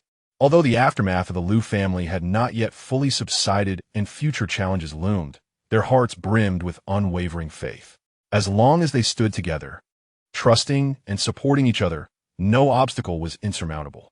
Their love, forged through trials and tribulations, grew increasingly unbreakable, and their child would arrive safely, nurtured by this steadfast love. Outside, the flowering crabapple petals continued to fall. Moonlight streaming through the window illuminated their smiling faces, casting light on their hopeful future. Chapter 13. Tenderness amidst injury. Finally eliminating the threat during Shen Yan's recuperation, the atmosphere in Jingxian courtyard grew increasingly gentle. Su Qingxi remained almost inseparable from his side, personally changing his dressings and preparing soup each day, even choosing books to read in his line of sight, fearing he would feel lonely in solitude. One morning, as Su Qingxi delicately used a silver hairpin to remove impurities from the medicinal residue, her movements were as gentle as if handling fragile treasures. Xinyan leaned against the headboard, his gaze fixed on her, observing the way her long eyelashes fluttered as she lowered her eyes, and the faint dimples that appeared when she pressed her lips together, making the pain in his arm feel less intense. "Be careful, it's hot." Su Qingxi offered him the warm medicinal soup, her fingertip inadvertently brushing against his palm, like a feather lightly grazing, causing both to pause momentarily. She quickly withdrew her hand, a faint blush spreading across her cheeks. "The physician said today we can reduce the dosage. Drink the medicine and then rest a bit to regain your strength for a faster recovery." Xinyan accepted the bowl, tilting his head to drink it all in one go. The bitter taste of the medicine spread on his tongue, yet he found it sweet. 2 pieces of rock candy rested at the bottom of the bowl, a thoughtful addition by Su Qingxi. "Qingxi," he set the bowl down and took her hand. "Is there any news from the Liu family?" Mentioning the Liu family, Su Qingxi's expression grew serious. Mo Yin just reported that the family temple has sent word. The Liu family learned of Liu Feng's capture and, upon hearing of her not-so-serious injury, attempted to bribe the guards to escape, even threatening to harm me before your wound heals. A glimmer of cold light flashed in Shunyan's eyes. The Liu family had reached this point, yet remained unrepentant. It seemed they could not be left as a future threat. "She won't get away," he stated confidently. "I had already positioned scouts around their family temple. The guards she bribed were people I deliberately arranged." Su Qingxi felt a sense of relief, but concern returned. But she was the former matriarch of the Duke's residence. Directly dealing with her might invite family criticism. "We need not act ourselves." Xinyan chuckled lightly, a hint of cunning in his gaze. "Her attempt to escape defies the clan leader's orders, which according to clan rules can result in heavier punishment. I've already sent word to the clan leader. A resolution will come today." No sooner had he spoken than Mo Yin rushed in, barely containing his excitement. "Young master." News from the clan leader indicates that the Liu family intends to flee, which adds to their crimes. They have ordered her to be sent to the remote Jingxin monastery, never to step out of its doors again. Moreover, the authorities have clarified the Liu family's past crimes of poisoning the mistress and Liu Feng's assault on the Duke's residence, sentencing the Liu family to lifelong imprisonment, with all remaining supporters captured. Xinyan and Su Qingxi exchanged glances, relief evident in their eyes. The long-standing threat had been thoroughly eradicated. Henceforth, no one could threaten them within the Duke's residence. "That's wonderful." Su Qingxi's eyes glistened with unshed tears as she tightened her grip on Xinyan's hand. "Your mother's injustice has finally been completely vindicated." A whirlwind of emotions surged within Xinyan. He recalled his mother's gentleness during her lifetime, the endurance over the years within the mansion. and the mutual support he found after meeting Su Qingzi, his eyes also misting over. Yes, mother can now rest in peace. He gently patted the back of Su Qingzi's hand. Once I recover, I will take you to light incense for mother, so she can see that I am well and that you are by my side. Su Qingzi nodded tearfully, her heart brimming with warmth. She knew Shen Yin had finally stepped out of the shadows of the past, and she had found someone to whom she could entrust her life. In the days that followed, Shen Yan's wound healed rapidly. However, Su Qingzi's pregnancy symptoms became increasingly evident, often leaving her feeling nauseous and fatigued, with restless nights. Shen Yin noticed this, his heart aching for her. After attending to matters of the household each day, he would accompany her for walks in the courtyard, sharing light-hearted stories or sitting in the corridor listening to her play the piano, easing her discomfort. One afternoon, as Su Qingzi sat by the window embroidering a baby's swaddling cloth, she dozed off, her head gently bobbing. Observing this, Shen Yin quietly approached, removing his outer robe and draping it over her shoulders, then fetching a soft pillow to support her back. Su Qingzi awoke, finding him there, and smiled apologetically. I fell asleep without realizing it. How rude of me. If you're tired, you should sleep a little longer. Shen Yin sat beside her, gently massaging her temples. The imperial physician had assured that excessive drowsiness during pregnancy was quite normal and that there was no need to force herself. After a brief pause, with a tone laced with tentative hope, he said, Qingzi, once the child is born, let's marry. Su Qingzi's movement stilled, her cheeks flushed a deep crimson, reminiscent of ripe apples. Bowing her head, her fingers clenched tightly around the embroidery thread, she whispered, I will heed your words. Shen Yin felt a surge of joy in his heart. He swiftly grasped her hand, gazing at her with fervent intensity. Qingzi, I understand your concerns. Rest assured, I shall beseech my father to officiate our union, granting you and our child a rightful place in the Ho residence, free from any scorn. Su Qingji lifted hergaze, meeting his passionate eyes, and all her worries dissipated like mist. She nodded gently, tears shimmering in her eyes. Shen Yin, thank you. The gratitude should be mine, he replied, enveloping her in his embrace, his voice soft enough to melt ice. You have brought warmth to this cold, secluded abode. You have given me someone worth cherishing for a lifetime. In all the days to come, I vow to protect both you and our child. The two held each other tightly, sunlight streaming through the window and enveloping them in a golden glow, the air thick with sweet tenderness. In a matter of days, the Yongning Ho took the initiative to broach the subject of their marriage. He looked at Shen Yin and Su Qingzi, a long-lost smile gracing his face. Yin'er, you are now the pillar of the Ho residence, and Qingzi is a woman of deep affection and wisdom. I grant my approval for your union. Once you have recovered, choose an auspicious date and celebrate grandly. Shen Yin and Su Qingzi immediately bowed in gratitude. Thank you, Father, for your blessing. News of the joyous occasion soon spread throughout the capital. Those who had once derided Shen Yin as a mere impoverished son now praised his talents and virtues. Those who had questioned Su Qingzi's motives in aligning with the Ho family now admired her resilience and depth of feeling. Once Shen Yin had fully recovered, he took it upon himself to prepare for the wedding. He eschewed extravagant yet gaudy items, opting instead to personally select the lotus-patterned fabrics that Su Qingzi adored, commissioning jewelry that suited her taste, and even designing the wedding attire himself, with the collar embroidered with intertwined lotuses and the hem adorned with delicate pearls, both elegant and dignified. Watching him diligently at work filled Su Qingzi's heart with emotion. She understood that Shen Yin offered her not a fleeting novelty, but a steady stream of care and respect. In the days leading up to the wedding, Shen Yin took Su Qingzi to visit his mother's grave.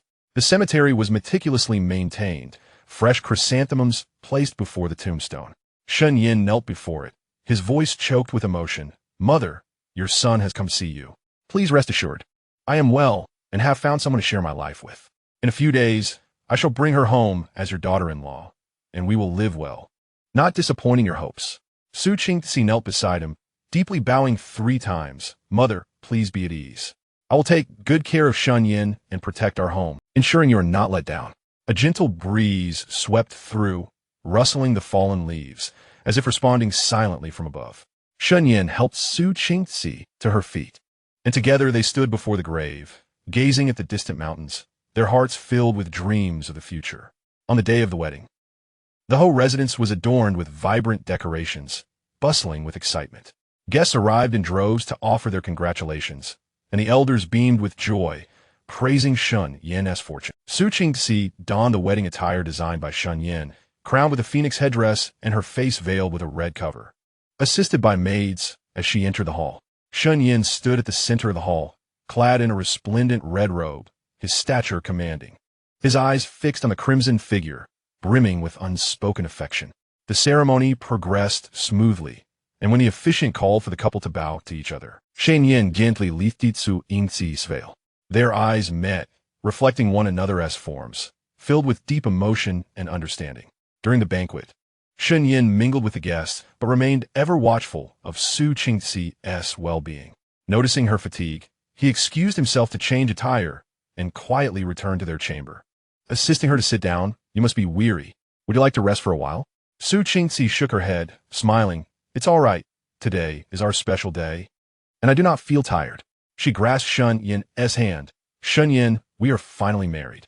"Indeed, we are finally married," he replied, pulling her into an embrace and planting a gentle kiss on her forehead. "Qingxi, from this day forth, you are my wife, the only one for me, Shun Yin. I shall love you for a lifetime, protecting you, never disappointing you."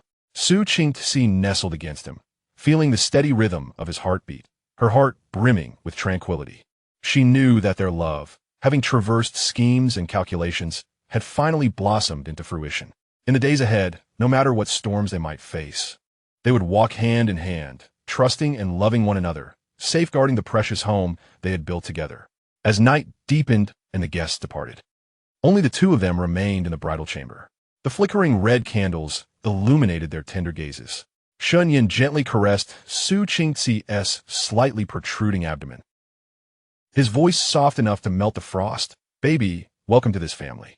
Your father and mother will protect you, allowing you to grow up surrounded by love and warmth." Su Qingxi placed her hand over his, resting it on her belly, her face radiant with happiness.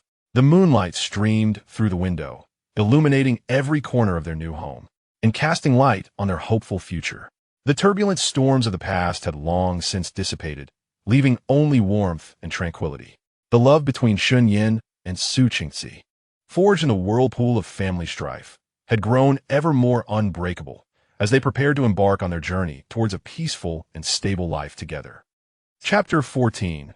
Warm Home, Expectant Matters, a promise of lifelong affection in the tranquil courtyard of Jingshan Garden. Spring's end was painted in verdant hues, with fresh leaves sprouting from the orchid plants beneath the windowsill and the wind chimes tinkling softly, enhancing the serenity of the surroundings. Shun Yin crouched under the corridor, carefully peeling fresh lotus seeds for Su Qingxi. The physician had advised that lotus seeds were beneficial for the heart and calming the spirit, making them ideal for consumption during pregnancy. Thus, he selected them personally each day, skillfully removing the cores. A far cry from a boy who had rarely encountered needle and thread in the past. "Be careful, don't hurt your hands."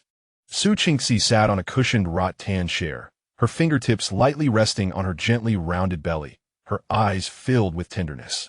Since their marriage over a month ago, Shen Yin had virtually declined all unnecessary social engagements, returning to the garden each day after handling affairs of the household to keep her company. Even the Yongning Ho teased him, claiming he had forgotten his father after marrying. Shun Yin looked up, his fingers perfumed with the scent of lotus, and cheerfully offered her a small bowl of peeled seeds. "Not tiring at all. I'm happy to do this for you and the baby."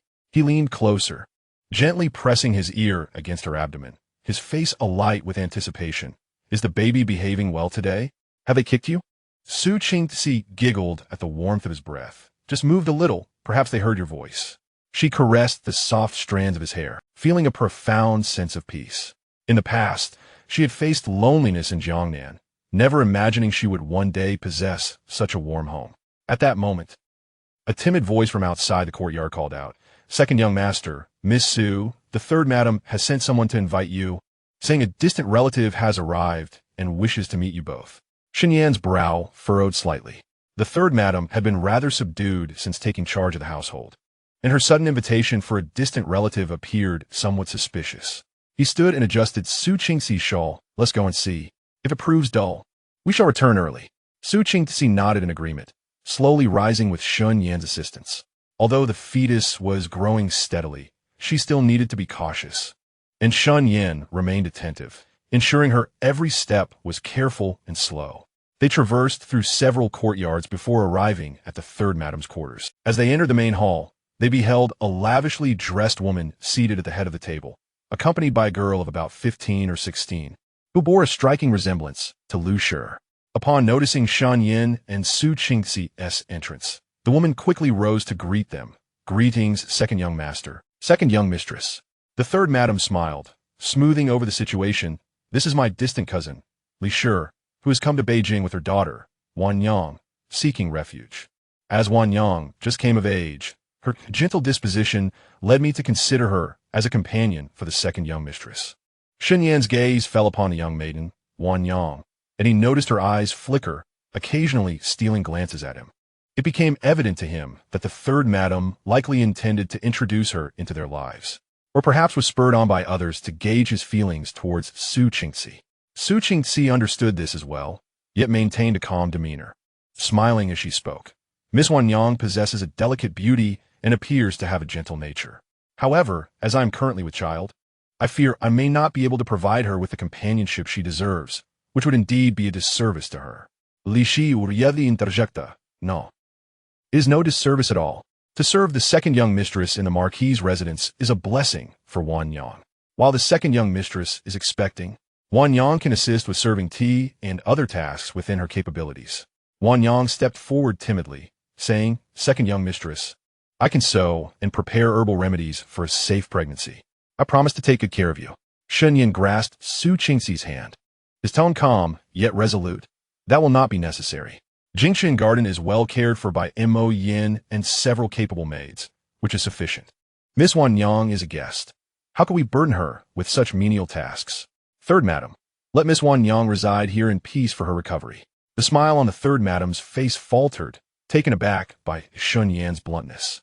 Li Shi felt a twinge of awkwardness, sitting down and refraining from suggesting that Wan Yang go to Jingshan Garden any further. Su Qingxi noticed the tension in the air and light-heartedly shifted the topic. Cousin has traveled a long way to the capital.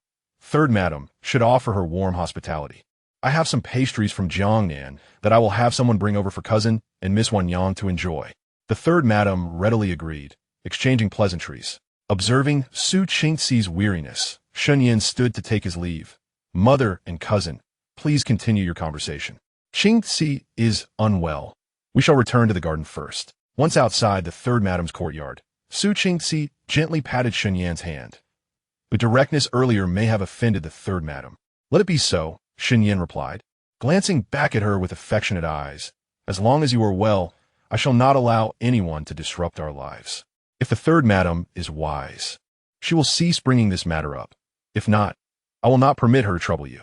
Feeling warmth in her heart, Su Qingxi leaned against his shoulder. There is no need to be so stern. Miss Wan Yang does not seem malicious. Perhaps the third madam merely means well. Well-meaning? Shen Yin scoffed. The third madam is typically quite shrewd. Today, she suddenly presents a girl resembling Lu Shi to you, clearly testing us or seeking to place a spy. I shall not allow anyone to harm you, not even the slightest possibility. Upon returning to Jingshan Garden, Mo Yin approached with a serious expression.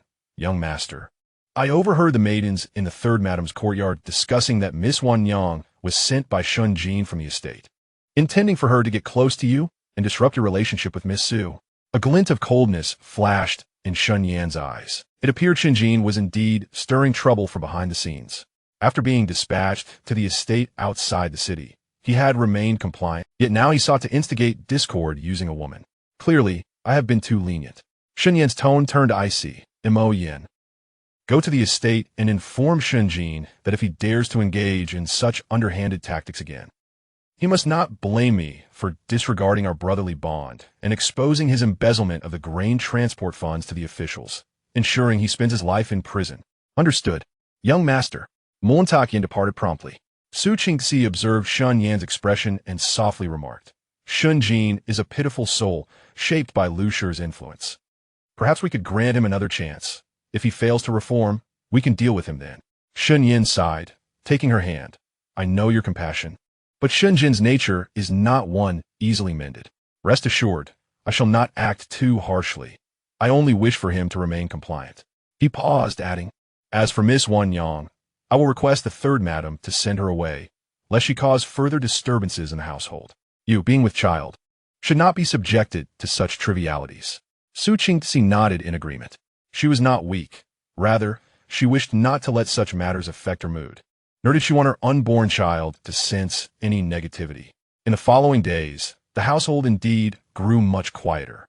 The third madam, likely having received Shun Yan's warning, ceased to mention sending Wan Yang to Jingshan Garden.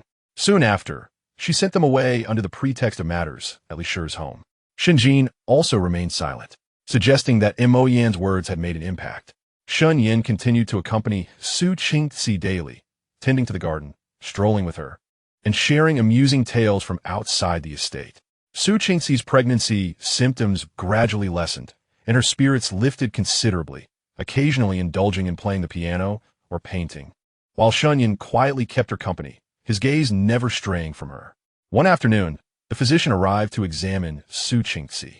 After checking her pulse, he bore an expression of satisfaction. The pulse of the second young mistress is stable, and the fetus is developing well. It seems the second young master is taking exceptional care. He continued, In 3 months, it will be the due date. At that time, you need only focus on your delivery. Shen Yin, filled with joy, quickly expressed his gratitude. Thank you, esteemed physician. I hope you will continue to look after us. The physician smiled and offered a few more words of caution before taking his leave.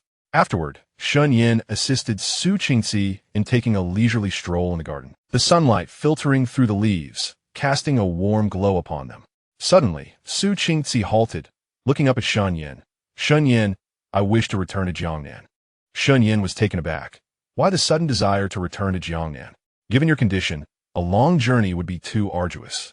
I understand, Su Yingxi replied, a hint of nostalgia in her eyes. I simply wish to revisit the old Su family home, to pay my respects to my parents, and to let them know that I am well, that I have you, a child, and a stable home. Seeing the hope in her eyes softened Shun Yan's heart. He knew that although Su Qingxi did not vocalize it, she had long been preoccupied with her family in Jiangnan. Very well, I shall accompany you back, he said. Taking her hand, I will have someone arrange accommodations in Jiangnan, and when you are feeling more stable, we shall set off. We'll take our time on the journey, ensuring you are not overexerted. A glimmer of surprise danced in Su Qingxi's eyes. Really? Of course, Shun Yin replied, playfully tapping her nose. Wherever you wish to go, I will accompany you. However, once in Jiangnan, you must heed my words. No wandering about, and do not tire yourself, or I shall not bring you back. With a smile, Su Qingxi nodded. I will listen to you. They walked side by side in the courtyard, the sun warming the stone path beneath their feet. Su Qingxi gently leaned against Shun Yan's shoulder, relishing the strength of his arm, her heart brimming with happiness. She knew that regardless of where the future led them or what challenges they faced, Shun Yin would always be by her side, protecting her. As night fell, the lights in Jingshan Garden glowed warmly. Shun Yin sat on the edge of the bed, tenderly caressing Su Qingxi's abdomen, his voice soft enough to melt the coldest of hearts. Little one, your father and mother are taking you back to Jiangnan to see your grandparents' home. There, you will find clear rivers, fragrant osmanthus blossoms, and many who love you. Su Qingxi grasped his hand, placing it on her abdomen, her face radiant with joy. After the baby is born, we shall return to Jiangnan every year, so he knows where his roots lie. Xingyan nodded, leaning down to place a gentle kiss on her forehead. Indeed, once the child is older, we shall explore the renowned mountains and rivers, witness the snow in the north, and the rain in Jiangnan, allowing him to grow amidst love and freedom. The moonlight streamed through the window, illuminating every corner of their new home and casting a glow on their hopeful future. The storms of the deep residence had long since dissipated, leaving only warmth and tranquility. Shun Yin and Su Qingxi's love, forged in the whirlpool of intrigue, became ever more unbreakable as they carried this love and their aspirations for their child, hand in hand, towards the secure and tranquil life that awaited them, a lifetime of unwavering devotion. Chapter 15. The Journey Back to Jiangnan. A warmth in travel on the day of their departure to Jiangnan. As dawn broke, the marquis's carriage awaited at the gate. Shen Yin personally inspected the carriage. which was furnished with thick, soft cushions. In one corner, a warming stove and the prenatal medicine prepared by the imperial physician were placed, while even the osmanthus pastries that Su Qingxi adored were carefully packed in a brocade box, lest they be crushed by the jolting journey. "Is everything ready?" Shunyan asked as he assisted Su Qingxi into the carriage, his fingertips gently protecting her waist. The carriage was lined with 3 layers of soft cushions, and if she still found it bumpy, she could lean against him. Su Qingxi smiled and nodded, raising her hand to adjust his collar. "You have made such meticulous arrangements. What is there for me to worry about?" She gazed out of the window, where Mo Yin was directing the guards and moving their luggage, and the Duke of Yongning stood at the door, his face filled with reluctance. Following her gaze, Shunyan felt a warmth in his heart. Though his father had not explicitly stated it, he had discreetly prepared many precious medicinal herbs and silver coins, even writing letters to officials in Jiangnan, requesting their care. He helped Su Qingxi settle in and softly said, "I will go bid farewell to my father and return shortly." Approaching the Duke of Yongning, Shunyan bowed respectfully. "Father, as I depart for Jiangnan, I ask for your assistance in managing the household affairs." The Duke patted his shoulder, his eyes filled with pride. "Go. Take good care of Qingxi and the child. Stay longer in Jiangnan to allow Qingxi to relax. I will manage things here, so do not worry." After a pause, he added, "If you encounter any difficulties, communicate with me through letters. I will find a way." "Thank you, Father." Shunyan bowed again before swiftly returning to the carriage. As the carriage began to move, Su Qingxi lifted the curtain, watching the Duke's residence grow distant. A hint of reluctance flickered in her eyes, but it was overshadowed by anticipation for Jiangnan. Shunyan grasped her hand, whispering, "Do not be sad. Once the child is born, we can return." "I know." Su Qingxi leaned against his shoulder, feeling a pang of longing for her father and the flowers of Jingshan Garden. "When we return, the flowers of Jingshan Garden will surely bloom even more vibrantly." Shunyan chuckled softly and retrieved a scroll from his sleeve. "Look, this is a painting of Jingshan Garden that I had made. I thought of it during our journey and wanted you to see it." Su Qingxi accepted the scroll, unfurling it to reveal a vivid depiction of Jingshan Garden, where begonia flowers bloomed and orchids flourished. Even the wind chimes under the eaves seemed to sway gently. Warmth spread through her heart as she looked up at Shunyan. "Thank you for always being so considerate. For you, I would never consider it troublesome," he replied, enveloping her in his embrace. The carriage was filled with a faint fragrance of orchids mingled with the sweetness of osmanthus pastries, creating a warm and serene atmosphere. The journey was long, and Shunyan, concerned that Su Qingxi might grow bored, narrated tales of the local customs or recited her favorite poems. When Su Qingxi felt fatigued, she would lean against him for a brief rest, and he would remain still, fearful of disturbing her slumber. Whenever they passed beautiful scenery, Shunyan would halt the carriage, assisting Su Qingxi down to stretch her legs and breathe in the fresh air. One afternoon, as they approached a small town, Su Qingxi suddenly felt discomfort, her complexion paling.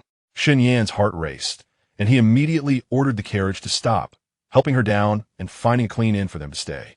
"How do you feel? What is bothering you?" He grasped her hand, his voice laced with urgency. "I will fetch a doctor at once. No need to rush." Su Qingxi gently shook her head. "I just feel a bit dizzy. Perhaps it is the fatigue from the journey. A short rest will suffice." Yet, Shunyan remained uneasy and still summoned the local physician. After examining her pulse, the doctor smiled and said, "Madam's pulse is steady. It is merely a lack of energy and blood due to the pregnancy, compounded by travel fatigue, which is causing the dizziness. A few days of good rest and some nourishment should resolve the issue." Only then did Shunyan breathe a sigh of relief, hastily sending someone to procure the necessary medicinal herbs and personally boiling them in the inn's kitchen. Su Qingxi leaned against the headboard, watching his diligent figure, her heart brimming with gratitude. This once silent son of a concubine, who had endured hardships in a deep mansion, was now meticulously caring for her every need. After 3 days of recuperation, Su Qingxi felt significantly better, and the group resumed their journey. Shunyan was even more cautious, ensuring the carriage traveled slowly, stopping to rest after only a few hours each day. Half a month later, they finally arrived in Jiangnan. The moment they stepped into Su's village, her eyes brimmed with tears. The old locust tree at the village entrance still flourished, and the stream in front was crystal clear, the air filled with the familiar scent of earth and blooming rice flowers. "We are back," Su Qingxi said softly, her voice thick with emotion. Shunyan held her hand and gently patted it. "Do not rush. Let us first visit the old Su residence." The old Su residence stood at the eastern edge of the village, uninhabited for many years but had been tidied up by Shunyan in advance. Pushing open the weathered wooden door, they found the courtyard overgrown with weeds, yet the outlines of its former glory were still discernible. The plaque above the main hall, inscribed with Su family ancestral hall, though somewhat faded, retained its vigor. Su Qingxi knelt before the ancestral hall, deeply bowing 3 times, tears streaming down her cheeks. "Father, mother, your daughter has returned. She is well now, with a husband, a child, and a stable home. May you bless the child to be born safely." Shunyan knelt beside her, bowing 3 times as well. "To my esteemed in-laws, your son-in-law, Shun Yin, vows to care for Qingxi and the child, now and forever." After their homage, Su Qingxi rose, caressing the door panel of the ancestral hall, her eyes filled with nostalgia. "When I was young, I often read and wrote here with my parents. Mother planted many osmanthus flowers in the courtyard. Every autumn, the fragrance filled the air. Watching her, Shun Yin felt a pang of sorrow. He understood that Su Qingxi had spent a joyful childhood here, but had also endured the pain of her family's decline. He gently embraced her. "From now on, we shall return every year to stay for a while. I will have the courtyard restored and plant osmanthus again, restoring it to its former beauty." Su Qingxi nodded tearfully against his chest. "All right." In the following days, Shun Yin accompanied Su Qingxi to visit relatives in the village. Although the Su family had once been a scholarly household, they had always been kind to the villagers. Now that Su Qingxi had returned, the villagers welcomed her warmly, bringing homegrown vegetables and fruits. One day, the village elder visited with several seniors, reminiscing about the Su family's fall from grace. "Qingxi, after your parents passed, the Liu family tried to seize the old residence, but we old men fought tooth and nail to protect it," he recounted. "The Liu family was too oppressive, and, thankfully, they have since fallen. It is truly a relief." Su Qingxi felt warmth in her heart and quickly expressed her gratitude. "Thank you, elder and esteemed seniors, for your kindness in those times. I'm deeply grateful." Shunyan also stood to thank them. The kindness shown by the elder and all the seniors will be remembered by Shun Yin. "If there is ever a need for assistance in the village, please do not hesitate to ask." The elder waved his hand with a smile. "No need for that. Your care for Qingxi is the best reward for us. Qingxi has always been a considerate child, and we all feel for her." After bidding farewell to the elder and the seniors, Su Qingxi turned to Shun Yin. "I had no idea such things occur back then. If it weren't for the elder and the seniors, I fear I might not have even seen the old residence again. Good deeds will be rewarded." Shun Yin took her hand. "Your parents accumulated virtue and kindness, which has brought about today as blessings. We too should do more good deeds to accumulate blessings for our child." Su Qingxi nodded in agreement. Life in Yongning was tranquil and pleasant. Shun Yin accompanied her on leisurely walks through the village, watching sunrises and sunsets, listening to the songs of birds and frogs. Su Qingxi's complexion improved remarkably, her face often glowing with happiness. One evening, as they sat beneath the osmanthus tree in the courtyard, watching the sunset paint the sky crimson, Su Qingxi leaned against Shun Yin's shoulder and softly asked, "Shun Yin, do you think our child will be a boy or a girl?" "Either is fine." Shun Yin caressed her abdomen, his eyes filled with tenderness. "If it is a boy, he will be like me, protecting you and his mother. If it is a girl, she will be gentle and kind, wise and perceptive, just like you." Su Qingxi chuckled softly. "I hope for a girl. I want to teach her to play the piano and paint, to become a cultured and understanding young lady." "All right, I will follow your wishes." Shun Yin lowered his head and gently pressed a kiss upon her forehead, expressing that as long as she and the child were safe and healthy, he would willingly give up anything. As the night deepened, moonlight bathed the courtyard, where beneath the osmanthus tree, the two embraced tightly. The gentle evening breeze of Yongning carried a subtle floral fragrance, softly caressing their hair. Su Qingxi understood that this journey to Yongning not only fulfilled her desires, but also brought her an unprecedented sense of happiness and tranquility. In the days to come, they would await the birth of their child in Yongning, and after the arrival of their little one, They would return to the Ho residence to embark on a new chapter of life. No matter what challenges the future held, as long as Shun Yan was by her side, she feared nothing. The clamor of the departing carriage had long faded, leaving only the serenity and warmth of Jiangnan. The love between Shun Yan and Su Qingxi deepened throughout this journey of 1,000 miles, and they would carry this love to protect the child in her hand in hand, moving toward a brighter future, a lifetime of affection and devotion.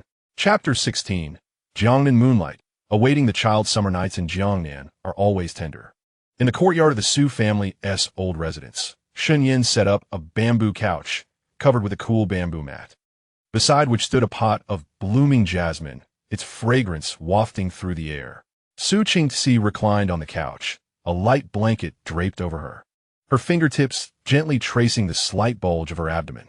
With only a month until her due date, the movements of the fetus became increasingly frequent, often causing her sleepless nights. Can't sleep again?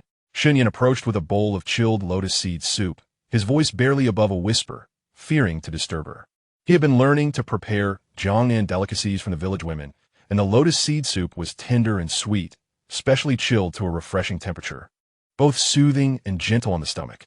Su Qingxi accepted the bowl, sipping delicately and nodding. The baby is especially active tonight, perhaps aware of the beautiful moonlight and eager to take a look. Shun Yan sat beside her, carefully placing his ear against her abdomen, his face a picture of concentration. The moonlight illuminated his features, softening his edges and diminishing the sharpness he bore at the Ho residence, leaving only tenderness for his wife and child. Be good, little one. Don't disturb your mother. She is tired and needs rest, he whispered, his hand gently caressing her belly with an uncharacteristic softness, perhaps sensing his soothing presence. The baby indeed quieted down. Su Qingxi gazed at him, a faint smile gracing her lips. You are becoming more and more like a qualified father. Not by a long shot, Shun Yan replied, lifting his gaze to grasp her hand, his eyes filled with dreams. Once the child is born, I shall teach him to read and write, to practice martial arts and strengthen his body, and I will take him to explore the mountains and waters of Jiangnan, showing him the beauty of this world. What if it's a daughter? Su Qingxi teased. A daughter would be even better, Shun Yan said with a smile that lit up his eyes. I will spoil her like a princess, giving her the best of everything so that no one can bully her. I will teach her the arts of music, chess, literature, and painting, so she may grow to be as gentle and insightful as you. A warmth blossomed in Su Qingxi's heart as she leaned against his shoulder, gazing at the bright moon above. The moon in Jiangnan was rounder and brighter than that over the capital, casting a silvery frost across the courtyard. When I was young, my mother would often take me to watch the moon in the courtyard and tell me stories of Chang'e flying to the moon. She murmured softly, nostalgia glimmering in her eyes. At that time, the osmanthus flowers bloomed profusely, and my mother said that when the petals fell, it was the best time to make a wish. Shun Yan plucked a jasmine blossom and tucked it in her hair. Then let us make a wish now. He closed his eyes, his tone earnest.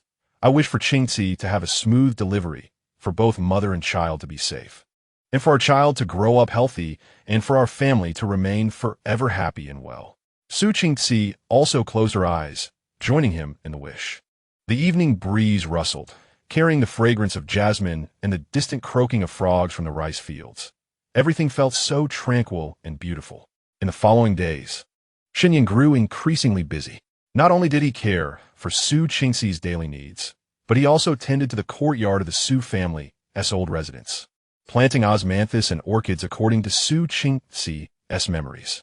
The village women often came to assist, teaching him how to prepare postpartum meals and informing him of what to pay attention to during childbirth.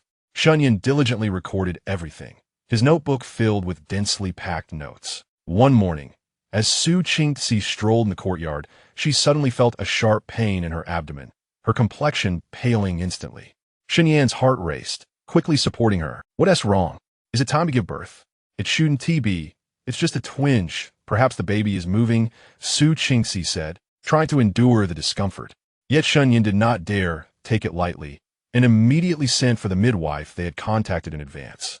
When a midwife arrived, she examined her carefully and smiled. Madam, do not worry. It is not time yet. The baby is just engaged. You need to pay attention in the coming days.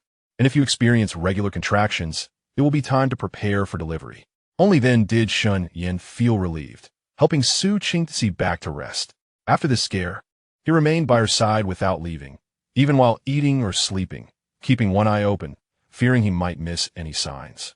Su Qingzi watched his anxious demeanor, both amused and exasperated. "I'm fine. You needn't be so tense. The midwife has said it is not time yet. How can I not be worried?" Xinyan grasped her hand, his fingertips slightly cold. "Thinking of the pain you must endure during childbirth makes my heart ache. If only I could bear this suffering for you." Su Qingzi felt warmth in her heart and gently patted his hand. "Silly. All women go through this. It is a necessary path to motherhood. As long as you are by my side, I fear nothing." Shun Yin nodded, enveloping her in his embrace. "I will always be with you, never leaving your side." A few days later, a letter arrived from the capital, penned by the Yongning Ho. The letter stated that all was well at the Ho residence, that Shun Jin was behaving himself at the estate, and had even voluntarily returned a portion of embezzled funds, seeking Shun Yin's forgiveness. The Yongning Ho further mentioned that he had prepared the child's full moon gift, which would be sent to Jiangnan once the baby was born. "Father is quite considerate," Shun Yin remarked after reading the letter, handing it to Su Qingzi. "It seems Shun Jin has shown some remorse. When we return, let's forgive him this once." Su Qingzi took the letter, reading it with a smile and nodding. "That is well. To spare someone when they deserve it is a virtue. If he can repent, it is indeed a good thing." Just then, Su Qingzi suddenly clutched her abdomen, her complexion turning pale, beads of cold sweat forming on her forehead. "Shun Yin, my stomach hurts." Shun Yan's heart tightened, quickly supporting her. "Is it time? I'll fetch the midwife." He hurriedly sent for the midwife and prepared hot water, scissors, and clean cloths as instructed. Su Qingzi was assisted to the bed, the contractions becoming increasingly intense. She bit her lip tightly, beads of cold sweat dampening her hair, yet she did not utter a sound. Shun Yin stood by the bed, gripping her hand tightly, his heart aching to the point of tears. "Qingzi, if it hurts, just cry out. Don't hold it in." Su Qingzi shook her head, speaking with difficulty. "I'm fine. Don't worry." The midwife arrived swiftly, expertly directing the maids to prepare. Xinyan was kept outside, listening to Su Qingzi's muffled cries of pain from within, his heart in turmoil, unable to do anything but pace anxiously. Time passed minute by minute, and the cries from within grew weaker. Xinyan's heart rose to his throat. He wanted to rush in, but was stopped by the midwife. "Second young master, do not worry. The madam is concentrating. Your presence will disturb her." After another hour, a sudden, resounding cry of a newborn pierced the morning's tranquility. Xinyan's heart leapt with joy as he rushed into the room. The midwife cradled a swaddled bundle, smiling as she said, "Second young master, congratulations. It's a girl. Both mother and daughter are safe." Xinyan hurried to the bedside, looking at the weak Su Qingzi, his eyes instantly reddening. Su Qingzi's complexion was pale, yet a satisfied smile graced her lips. Seeing him enter, she weakly extended her hand. "Xinyan, look, our daughter." Xinyan grasped her hand, his voice choked with emotion. "Qingzi, you have worked hard. Thank you for giving me such a wonderful daughter." The midwife brought the baby over, placing her beside Su Qingzi. The little one lay with her eyes closed, her cherubic face wrinkled yet undeniably adorable. Su Qingzi gently caressed her small visage, her eyes brimming with maternal affection. Xinyan sat by the bedside, gazing at his wife and daughter, his heart overflowing with bliss and tranquility. Years of forbearance and perseverance had finally culminated in this serene chapter of life. He leaned down and pressed a tender kiss upon Su Qingzi's forehead, proclaiming, "Qingzi, from now on, we shall be a family of 3. I will devote my life to safeguarding you both, ensuring your everlasting happiness." Su Qingzi nodded with a smile, tears glistening in her eyes. She understood that this love, which had traversed schemes and calculations, had finally borne the sweetest fruit. In the days to come, regardless of the storms they might encounter, they would stand united, protecting this hard-won home. As dawn broke over Jiangnan, sunlight streamed through the window, casting a warm glow upon the mother and daughter, as well as the devoted husband by their side. The sound of the baby's cries, Su Qingzi's gentle whispers, and Shun Yan's soothing reassurances intertwined, creating a most heartwarming tableau. In the following days, Shun Yin meticulously tended to Su Qingzi and their daughter, whom he named Shun Yinqing, symbolizing his longing for Qingzi and embodying his profound love for her. Villagers flocked to offer their congratulations, bringing various nourishing gifts and infant garments, filling the courtyard with joyful commotion. As Su Qingxi's health gradually improved, she often held her daughter, watching Shen Yin busily go about his tasks, her heart swelling with happiness. Shen Yin, while caring for his wife and child, also managed the ancestral home of the Su family and arranged for local specialties and news of their daughter to be sent back to the capital. On the day of the full moon celebration, the Duke of Yongning sent lavish gifts along with a personally penned letter, filled with affection for his granddaughter and delight for Shen Yin and his wife. Shen Yin hosted a banquet in the ancestral home, inviting relatives and neighbors from the village, where they all gathered in joyous harmony. As night descended and the guests departed, Shen Yin cradled his slumbering daughter, sitting beside Su Qingxi. Moonlight filtered through the window, illuminating their smiling faces as they exchanged glances. "Qingxi, when shall we return to the capital?" Shen Yin inquired softly. Su Qingxi gazed at the moonlight outside, smiling as she replied, "Let me regain my strength first. Life in Jiangnan is so comfortable. I wish to stay a little longer, allowing Nianqing to experience the local customs and culture." "Very well," Shen Yin nodded, embracing her. "As long as I am with you and Nianqing, wherever we will feel like home." Su Qingxi leaned against him, her heart filled with tranquility. The storms of the past had long since receded. The schemes of the Liu family, the trials from Shunjin, and the prejudices of the clan had all become mere memories. Now, she possessed a loving husband, an adorable daughter, and a stable home. This was her greatest happiness in life. The gentle moonlight of Jiangnan continued to illuminate every corner of the Su family home, as well as the future of Shen Yin, Su Qingxi, and Shen Nianqing. Their love deepened during this journey across them, and their familial bond intensified with the arrival of their daughter. In the days to come, they would walk hand in hand, respecting and loving one another, safeguarding this home filled with love and warmth until the end of time. Chapter 17. The swallow returns to the nest. Warmth fills the Duke's door as the autumn in Jiangnan painted the ginkgo leaves yellow. Shen Yin finally set the date for their return to the capital. Su Qingxi, cradling her daughter, who had just turned 100 days old, stood at the gate of the Su family home, watching the villagers approach with baskets in hand, filled with dried osmanthus, homemade pastries, and fresh produce, her eyes misting with emotion. "Qingxi, don't forget us when you reach the capital," exclaimed Aunt Wang, grasping her hand, her laughter causing the wrinkles at the corners of her eyes to deepen. "Nianqing is such a lovely child. You must bring her back to visit us often." "Of course, Auntie," Su Qingxi replied softly, her voice tinged with emotion. "I am truly grateful for everyone's care over these past months. I shall always remember it." Standing nearby, Shen Yin directed the guards to load their belongings onto the carriage. Witnessing Su Qingxi's reluctant farewells to the villagers filled his heart with warmth. These months in Jiangnan not only fulfilled Su Qingxi's desires, but also allowed him to experience a warmth and simplicity that contrasted with the Duke's residence. He stepped forward, gently supporting Su Qingxi's waist, and bowed to the villagers, saying, "I am deeply grateful for your care of my wife and daughter. Should any of you find yourselves in the capital, do visit the Duke's residence, and allow me to extend my hospitality." The villagers responded in kind, spending a little more time playing with Nianqing before reluctantly waving their goodbyes. As the carriage slowly set off, Su Qingxi lifted the curtain, gazing back at the receding Su family home and the old locust tree at the village entrance, her heart heavy with nostalgia. Shen Yin took her hand, softly reassuring her, "Once Nianqing is older, we will return. Autumn in Jiangnan is the most beautiful. We will take her to see the osmanthus and visit Westlake."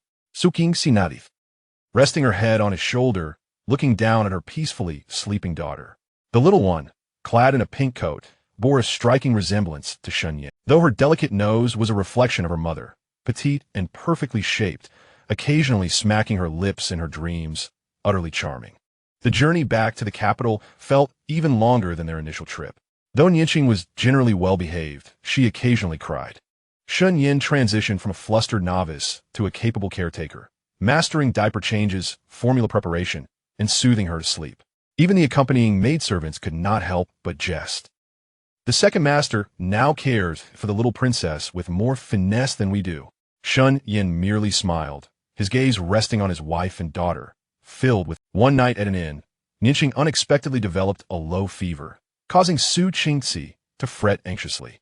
Shen Yin soothed her while following the physician's advice. Using warm water to bathe Nianqing and reduce her fever, staying vigilant throughout the night. It was only at dawn, when Nianqing's fever subsided, that he finally breathed a sigh of relief, his eyes bloodshot from fatigue. You should rest now. I will watch over Nianqing, Su Qingzi said, tenderly stroking his cheek. You have worked so hard on this journey. It is no trouble, Shen Yin replied, grasping her hand and placing a gentle kiss on her palm. Being by your side and with our daughter makes every hardship worthwhile. After half a month of travel, the carriage finally arrived at the capital. Upon sighting the vermilion gates of the Duke of Yongning's residence, Su Qingzi felt a flutter of nervousness. Sensing her anxiety, Shen Yin tightened his grip on her hand. Do not fear, I am here. Your father is eagerly awaiting Nianqing, and the household will treat you with utmost respect. As the carriage came to a stop, the Duke of Yongning and the household staff hurried out to greet them. He approached the carriage swiftly, his eyes filled with urgency as he called, Qingzi, where is Nianqing? Let me hold my precious granddaughter. Shen Yin assisted Su Qingzi in disembarking, carefully handing Nianqing over to the Duke. The Duke received his granddaughter with somewhat clumsy, yet exceedingly gentle movements, his face lighting up with joy as he beheld the cherubic infant. She resembles him so much as a child. Such bright eyes and spirited energy. The maidservants and servants of the household stepped forward to pay their respects, their faces adorned with respectful smiles.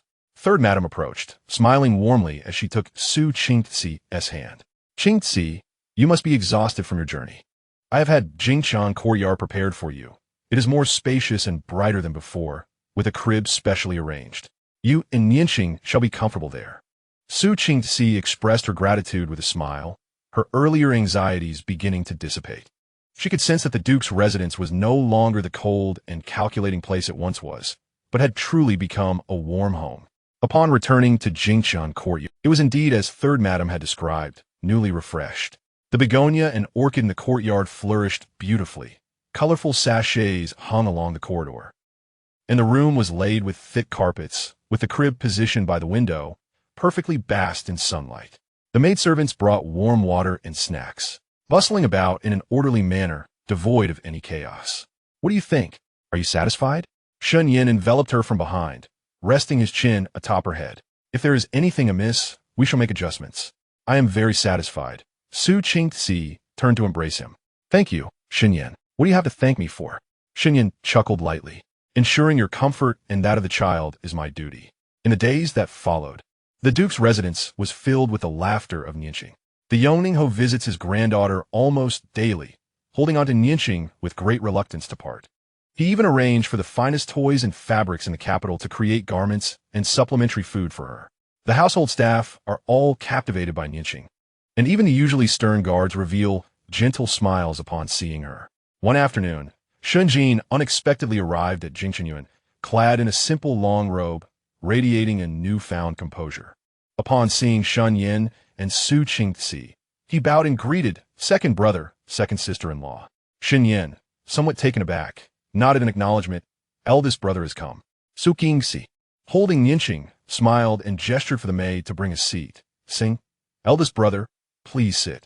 After your journey, have a cup of tea to warm yourself. Once seated, Shen Jin's gaze fell upon Nianqing, his eyes softening. This must be Nianqing? Truly adorable. He retrieved a brocade box from his sleeve and presented it. This is a gift for Nianqing, a pair of silver bracelets to bless her with safety and health. Shen Yin accepted the box and opened it, revealing intricately carved silver bracelets adorned with exquisite lotus patterns, a testament to fine craftsmanship. He looked up at Shen Jin, noticing the sincerity in his eyes, devoid of malice, and the tension between them gradually dissipated. Thank you, eldest brother. I should be the one to express gratitude.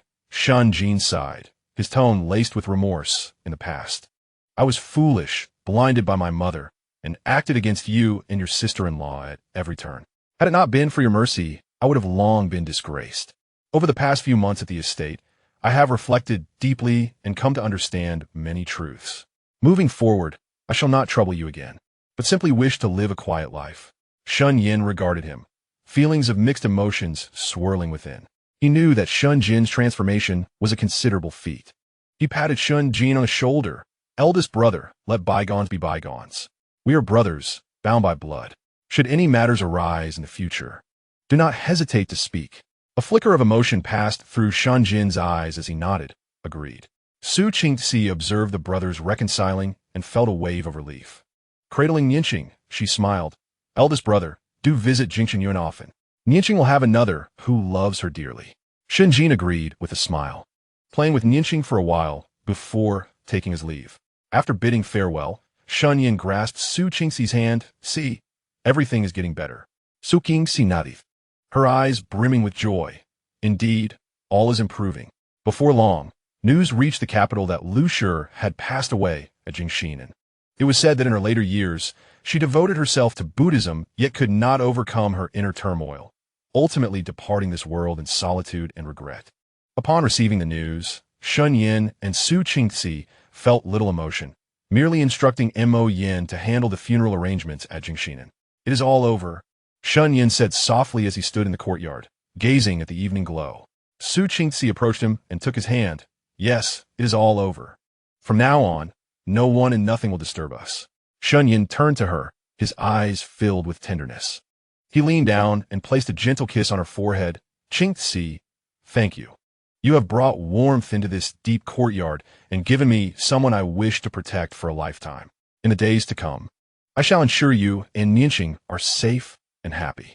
Su Qingxi leaned against his shoulder, her face aglow with happiness. Shun Yin, meeting you is my greatest fortune in this life. From now on, our family shall always be together, never to part. As the sun dipped below the horizon, golden rays bathed Jingqinyuan's courtyard, elongating their silhouettes. Nianqing giggled within the house, while the whispers of the maids and the rustling leaves intertwined, creating a most heartwarming scene. The storms of the deep courtyard had long since dissipated, and schemes and calculations had become mere memories. The current Ho residence was filled with laughter and warmth. Shun Yin and Su Qingxi's love, having weathered trials, grew ever more unbreakable. Their familial bond, deepened by Nianqing's presence, became increasingly profound. In the days that followed, Shun Yin continued to manage the Ho residence, safeguarding their home, while Su Qingxi meticulously cared for Nianqing, maintaining order in Jingqinyuan. Together, they would take Nianqing on outings to enjoy the blooming spring, seek refuge from the summer heat, admire chrysanthemums and moonlight in autumn, and share warm conversations by the hearth during snowy winter nights. The begonia flowers in Jingqinyuan bloomed and withered, and the orchids flourished and faded as time flowed unnoticed. Shun Yin and Su Qingxi walked hand in hand through year after year, while Nianqing gradually grew, blossoming into a graceful young lady, well-versed and polite. Their lives may not have been marked by grand upheavals, but they were filled with the gentle warmth and happiness of a steady stream. This was the life they yearned for: peaceful times, a stable present, a family of three, united for a lifetime. Chapter 18. Childlike words in the depths of the Ho door in the warm spring of March. The courtyard of the Ho residence was thoroughly immersed in verdant hues. The begonia flowers in Jingqinyuan bloomed vibrantly, their pink and white petals carpeting the ground like a soft plush. Shun Nianqing, clad in a delicate yellow jacket and sporting two adorable braided pigtails, was energetically pursuing a pink butterfly, her bell-like laughter echoing through the courtyard. Slow down, don't fall. Su Qingxi, seated on a rattan chair in the corridor, was embroidering a drool cloth for infants, her gaze intently following her daughter, her face radiating warmth. She had recovered splendidly after childbirth, her complexion rosy, her once cold demeanor softened with maternal grace. Shun Yin returned from the study and, upon entering the courtyard, was greeted by this heartwarming scene, his tensed nerves instantly relaxing. He walked over and naturally sat beside Su Qingxi, taking the needle and thread from her hands. Take a break. You've been sewing for quite a while. Your eyes must be tired. Not for long. Su Qingxi chuckled, leaning against his shoulder. Nianqing is particularly spirited today. She has been chasing butterflies since morning, darting around the courtyard. Shun Yin looked up to see Nianqing running so fast that she accidentally tumbled onto her bottom. He was about to rise to assist her when he saw the little one quickly getting up, brushing off the dust, and, instead of crying, stomping her feet toward the butterfly, her sweet voice exclaiming, "Bad butterfly, running too fast." This made Shun Yan and Su Qingzi burst into laughter. Shun Yan stood up and walked over, bending down to scoop his daughter into his arms. My dear Nianqing, did you hurt yourself? Let father take a look. Nianqing hugged Shun Yan's neck, burying her little face in his neck, and softly declared, not hurt. Nianqing is a brave baby. Such a good girl. Shun Yan kissed her cheek and carried her in front of Su Qingzi. Today, father plans to take Nianqing to visit the Imperial Garden. The carriage is ready. Let us prepare to set off. Su Qingzi's eyes brightened. The peonies in the Imperial Garden should be blooming. It's perfect for Nianqing to see the world. Once they were ready, the family boarded the carriage and set off toward the palace. Yongning Ho had long been awaiting them at the palace gate, and upon seeing Nianqing, he immediately greeted with a smile. My dear granddaughter, come let grandfather hold you. Nianqing peeked out from Shun Yan's embrace, sweetly calling, grandfather, and stretched out her little arms to leap into Yongning Ho's embrace. He held her, grinning from ear to ear, repeatedly saying, good girl, so good. Grandfather has prepared delicious pastries for you, all in the carriage. Within the Imperial Garden, the peonies bloomed in splendid glory, vibrant and competing for beauty. Nianqing, captivated by the enchanting sight, wriggled free from Yongning Ho's arms, grabbing Shun Yan's hand to run toward the flowers, pointing at a pink peony and exclaiming, Father, so pretty. Just like Mother's hairpin. Shun Yan followed her gaze and noticed that the layered peony indeed resembled the plush flower beside the silver-inlaid jade hairpin that Su Qingzi often wore. He smiled and crouched down. Nianqing is right. It is beautiful. But we cannot pick it, as that would hurt the flower. I know. Nianqing nodded obediently, her small hand gently caressing the petals, her movements tender as if afraid to disturb something. Su Qingzi and Yongning Ho trailed behind, watching the father-daughter duo with smiles. Yongning Ho sighed. In those days, you two loved chasing butterflies in the garden. Only back then, you were more somber, unlike Nianqing, who is so lively. All due to Qingzi's good teaching, Shun Yan replied with a smile, his eyes brimming with affection for Su Qingzi. Su Qingzi's cheeks flushed slightly as she gently shook her head, attributing her daughter's cleverness and understanding to Nianqing herself. The group wandered in the Imperial Garden for quite some time, with Nianqing energetically chasing butterflies and admiring the koi, her vitality evident. As noon approached, Yongning Ho suggested resting in the nearby side hall and asked the kitchen to prepare some snacks. Inside the side hall, Nianqing sat on a chair, enjoying osmanthus cake made by the kitchen, her little face dusted with flour, resembling a small flower cat. Shun Yan picked up a handkerchief and carefully wiped her face, saying, Eat slowly.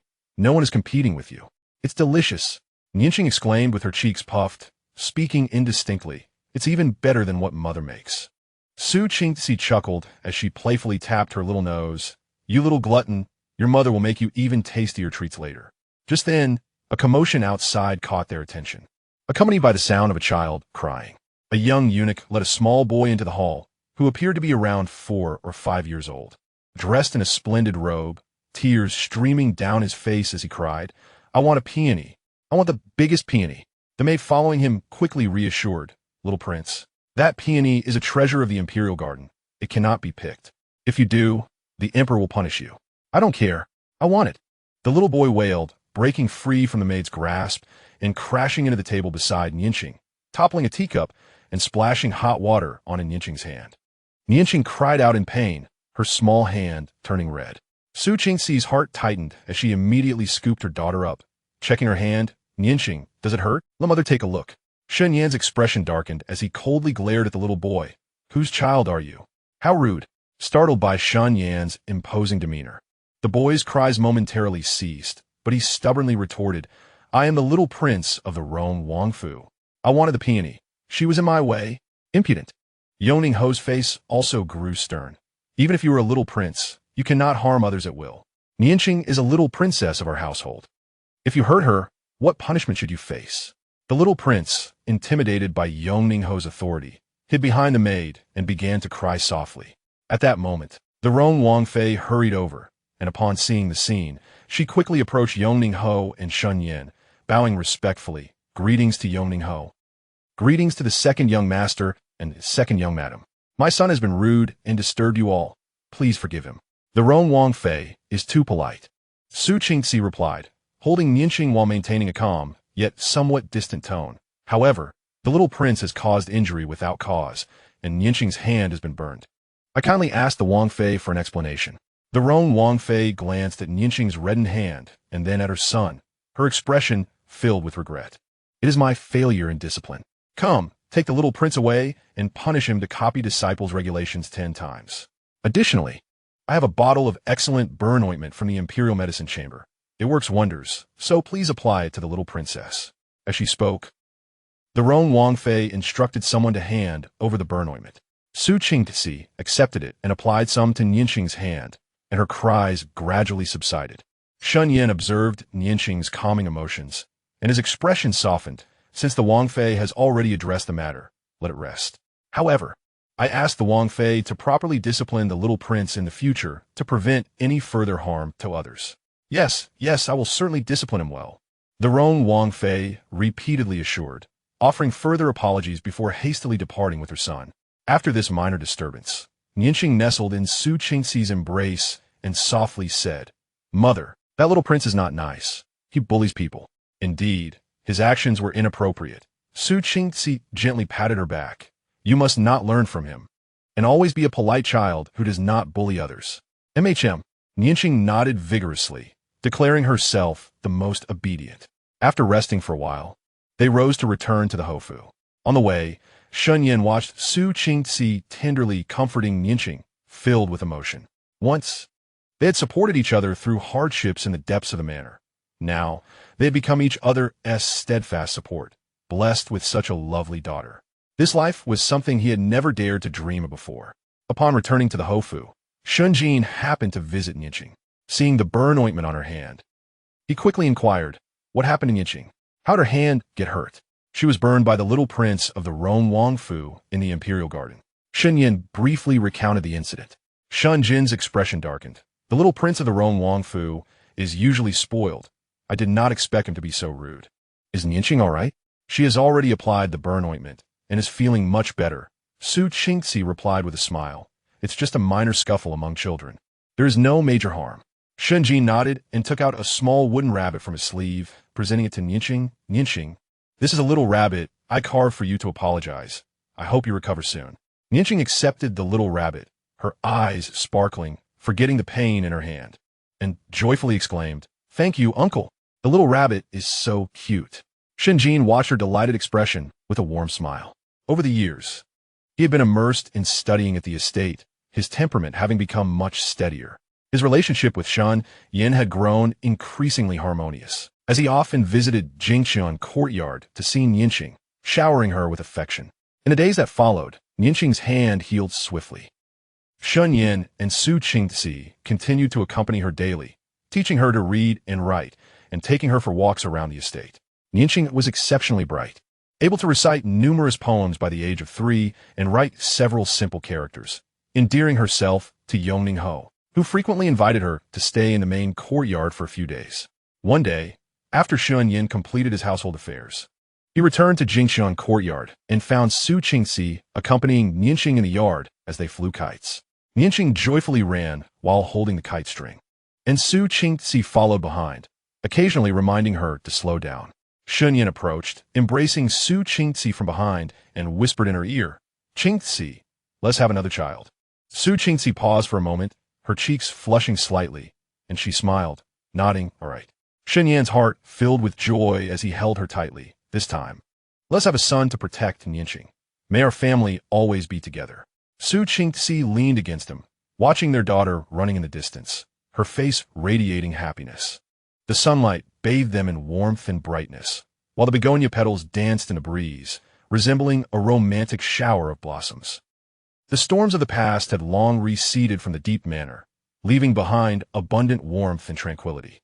The love between Shun Yin and Su Qingzi, having weathered trials, had grown even more unbreakable. Their familial bond, enriched by Nianqing's arrival, flourished. In the future, they would welcome more children, perpetuating this love and warmth. Springtime in the Hofu was warm and lengthy. The innocent words of children echoed in the courtyard. The deep affection between the couple flowed through the years, and the kindness of parents, filiality of children, and harmony among siblings painted the most beautiful picture of life. Shen Yan and Su Qingxi understood that this happiness was hard-earned, and they would cherish it, hand in hand, through every spring, summer, autumn, and winter until the end of time. Chapter 19. New buds bloom, emotions fill the years.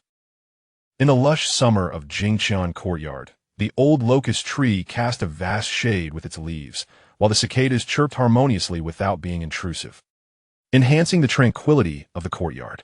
Su Qingxi sat on a cool couch beneath the corridor, gently fanning herself with a round fan, her gaze resting on Yingqing, who was carefully watering the newly bloomed roses by the flower bed, her little face imbued with seriousness. "Be careful not to spill soil on the petals," Su Qingxi softly reminded. Just as she spoke, a wave of mild nausea surged in her throat, prompting her to cover her mouth. Shen Yan had just returned from the outer courtyard and hurried over, supporting her waist with concern. "What is it? Are you feeling overheated or unwell?" "I'm fine."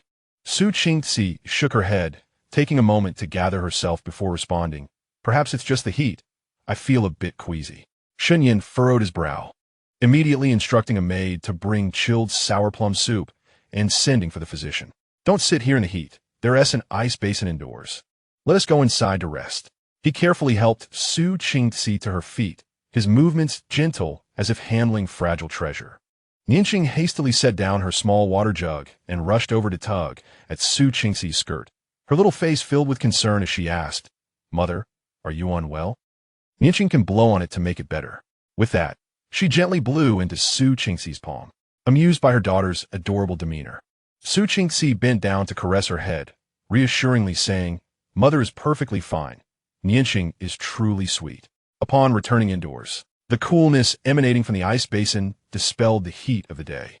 The imperial physician soon arrived, and after examining her pulse, a smile of satisfaction spread across his face as he proclaimed, "Congratulations, second young master and second young madam. Madam is with child, already over a month along. The pulse is steady. It is merely the usual pregnancy symptoms, nothing to worry about." "Really?" Shen Yan's eyes sparkled with joy as he grasped Su Qingxi's hand tightly, his voice trembling. "We're going to have another child?" Su Qingxi nodded, her face aglow with happiness. Although Yingqing did not fully grasp what with child meant, she sensed her parents' elation and clapped her hands, exclaiming, "That's wonderful. Mother is having a little baby, and Yingqing will be a big sister." The news rapidly reached the main courtyard, prompting the Duke of Yongning to come hurrying over, unable to contain his delight. "Excellent. Truly à momentous occasion. Qingxi, make sure to take good care of yourself. If there is anything you wish for, do not hesitate to command. The entire household will heed your wishes." In the days that followed, Shen Yan became increasingly attentive to Su Qingxi. He personally inquired about her meals, ensuring the kitchen prepared light and easily digestible dishes as advised by the physician. He accompanied her on evening strolls in the courtyard to prevent her from overexerting herself. And at night, after Yingqing had fallen asleep, he would read poetry to her, soothing her pregnancy-related discomfort. Yingqing also became exceptionally sensible, no longer demanding Su Qingxi's constant attention for play. Instead, she often sat quietly beside her, drawing pictures. Once finished, she would present them to Su Qingxi, saying, "Mother, look, this is you, this is father, this is Yingqing, and here is the little baby." The figures on the paper were crooked, yet filled with innocence. Su Qingxi gazed at her daughter's artwork, her heart brimming with warmth. Gently caressing her abdomen, she felt the stirrings of new life within, believing she had no regrets in this life. One afternoon, a special guest arrived at the residence, Uncle Li from the clan, as the highest-ranking elder in the family. He had supported Shen Yan when he sought justice for his mother. Upon hearing of Su Qingxi's pregnancy, he made a special trip from the countryside to visit. Shen Yan and Su Qingxi hurried to greet him and invited Uncle Li inside.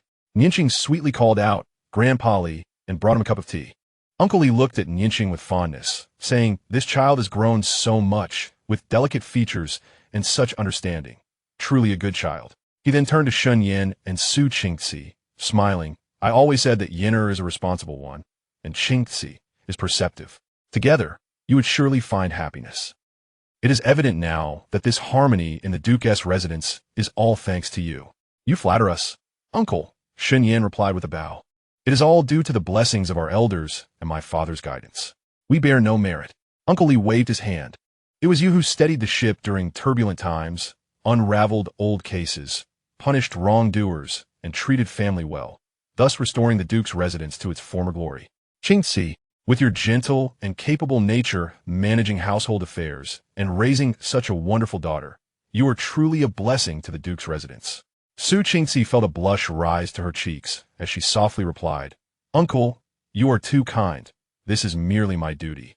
After sipping his tea, Uncle Li added, Now that you are expecting again, it is indeed double happiness. The clan has discussed that when the child is born, should it be a boy, he will be recorded in the clan's legitimate line and enjoy the privileges of a legitimate son. If a girl, she will also be well treated according to our customs. Shun Yin and Su Qingci felt warmth in their hearts and promptly expressed their gratitude. Thank you, Uncle, and thank you to the elders of the clan.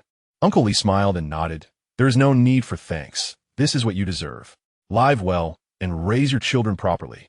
That will be the best return to the clan. After bidding farewell to Uncle Li, Shun Yin took Su Qingci's hand, saying, See, the clan acknowledges you. Su Qingci smiled and replied, This is all you're doing. If not for your constant protection, I would not have come this far. We are husband and wife, meant to support each other, Shun Yin said, leaning down to place a gentle kiss on her forehead. From now on, I will protect you and our children, ensuring your everlasting peace and happiness. A few days later, Shun Jin also brought forth delightful news. While studying at the estate, he had met the daughter of a teacher, and the two had developed mutual affection, wishing to marry. Shun Jin came to Jingshan courtyard to seek Shun Yin and Su Qingci's guidance in proposing to the Duke of Yongning. Second brother, second sister-in-law, I know I have made many mistakes in the past and do not deserve happiness. Shun Jin spoke earnestly. But she's a good girl, gentle and kind, who does not reject my past. I wish to live well with her and atone for my previous errors. Seeing the sincerity in Shun Jin's eyes, Shun Yin felt greatly relieved. He patted Shun Jin on the shoulder. Elder brother, we are all happy for you to find someone you love and wish to live well. I will speak to father about your proposal. Su Qingci chimed in with a smile. Indeed, elder brother, it is rare to meet someone who treats you sincerely. We will support you. Once you are married, the Duke's residence will be even livelier. Shun Jin's eyes brimmed with gratitude. Thank you, second brother. Thank you, second sister-in-law. I will strive to live well and will not trouble you again. Upon learning of Shun Jin's intentions, the Duke of Yongning was also pleased and immediately consented to the union, instructing preparations for the wedding. The household became bustling yet orderly, filled with a festive atmosphere. Su Qingci's pregnancy symptoms gradually eased, and her spirits improved greatly. Each day, she accompanied Nianqing or discussed the wedding details for Shun Jin with Shun Yin, or strolled in the courtyard, feeling the growth of new life within her. One evening, the family gathered in the courtyard for dinner. The table was laden with Su Qingci's favorite light dishes, as well as treats that Nianqing adored. Sitting between Shun Yin and Su Qingci, Nianqing took small bites of her meal before suddenly looking up and saying, Father, Mother, when the little baby is born, Nianqing will teach him to read and write, and take him to see butterflies, and to Jiangnan to see the osmanthus. Shun Yin and Su Qingci exchanged smiles, with Shun Yin ruffling her hair. Very well. Nianqing will indeed be a wonderful big sister. The Duke of Yongning also smiled. Our Nianqing is truly understanding. She will surely be a good sister. The evening breeze carried a hint of floral fragrance. The family sat together, chatting and laughing, enveloped in a harmonious warmth. Shun Yin gazed at his gentle wife, his adorable daughter, and the kind-hearted father, along with the forthcoming new life and the impending marriage of his elder brother, feeling an abundance of happiness and tranquility. He recalled the years past when he endured in Jingshan courtyard, with his mother's unjust plight unvoiced, and his future shrouded in uncertainty. Never had he imagined that one day he would possess such a warm home and a fulfilling life. All of this was due to Su Qingci. She was the light that illuminated his dim existence. She walked alongside him through storms, leading them to this tranquil time. Su Qingci seemed to sense his thoughts and gently held his hand.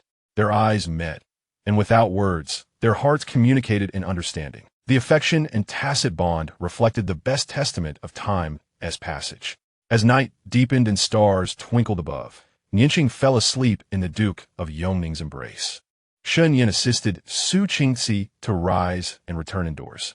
The courtyard lights were warm and bright, illuminating their intertwined figures. The stirrings of new life quietly grew within her. The elder brother's wedding was on the horizon, and the harmony of the duke's residence flourished day by day. Shen Yin and Su Qingxi understood that even greater joys awaited them in the days to come.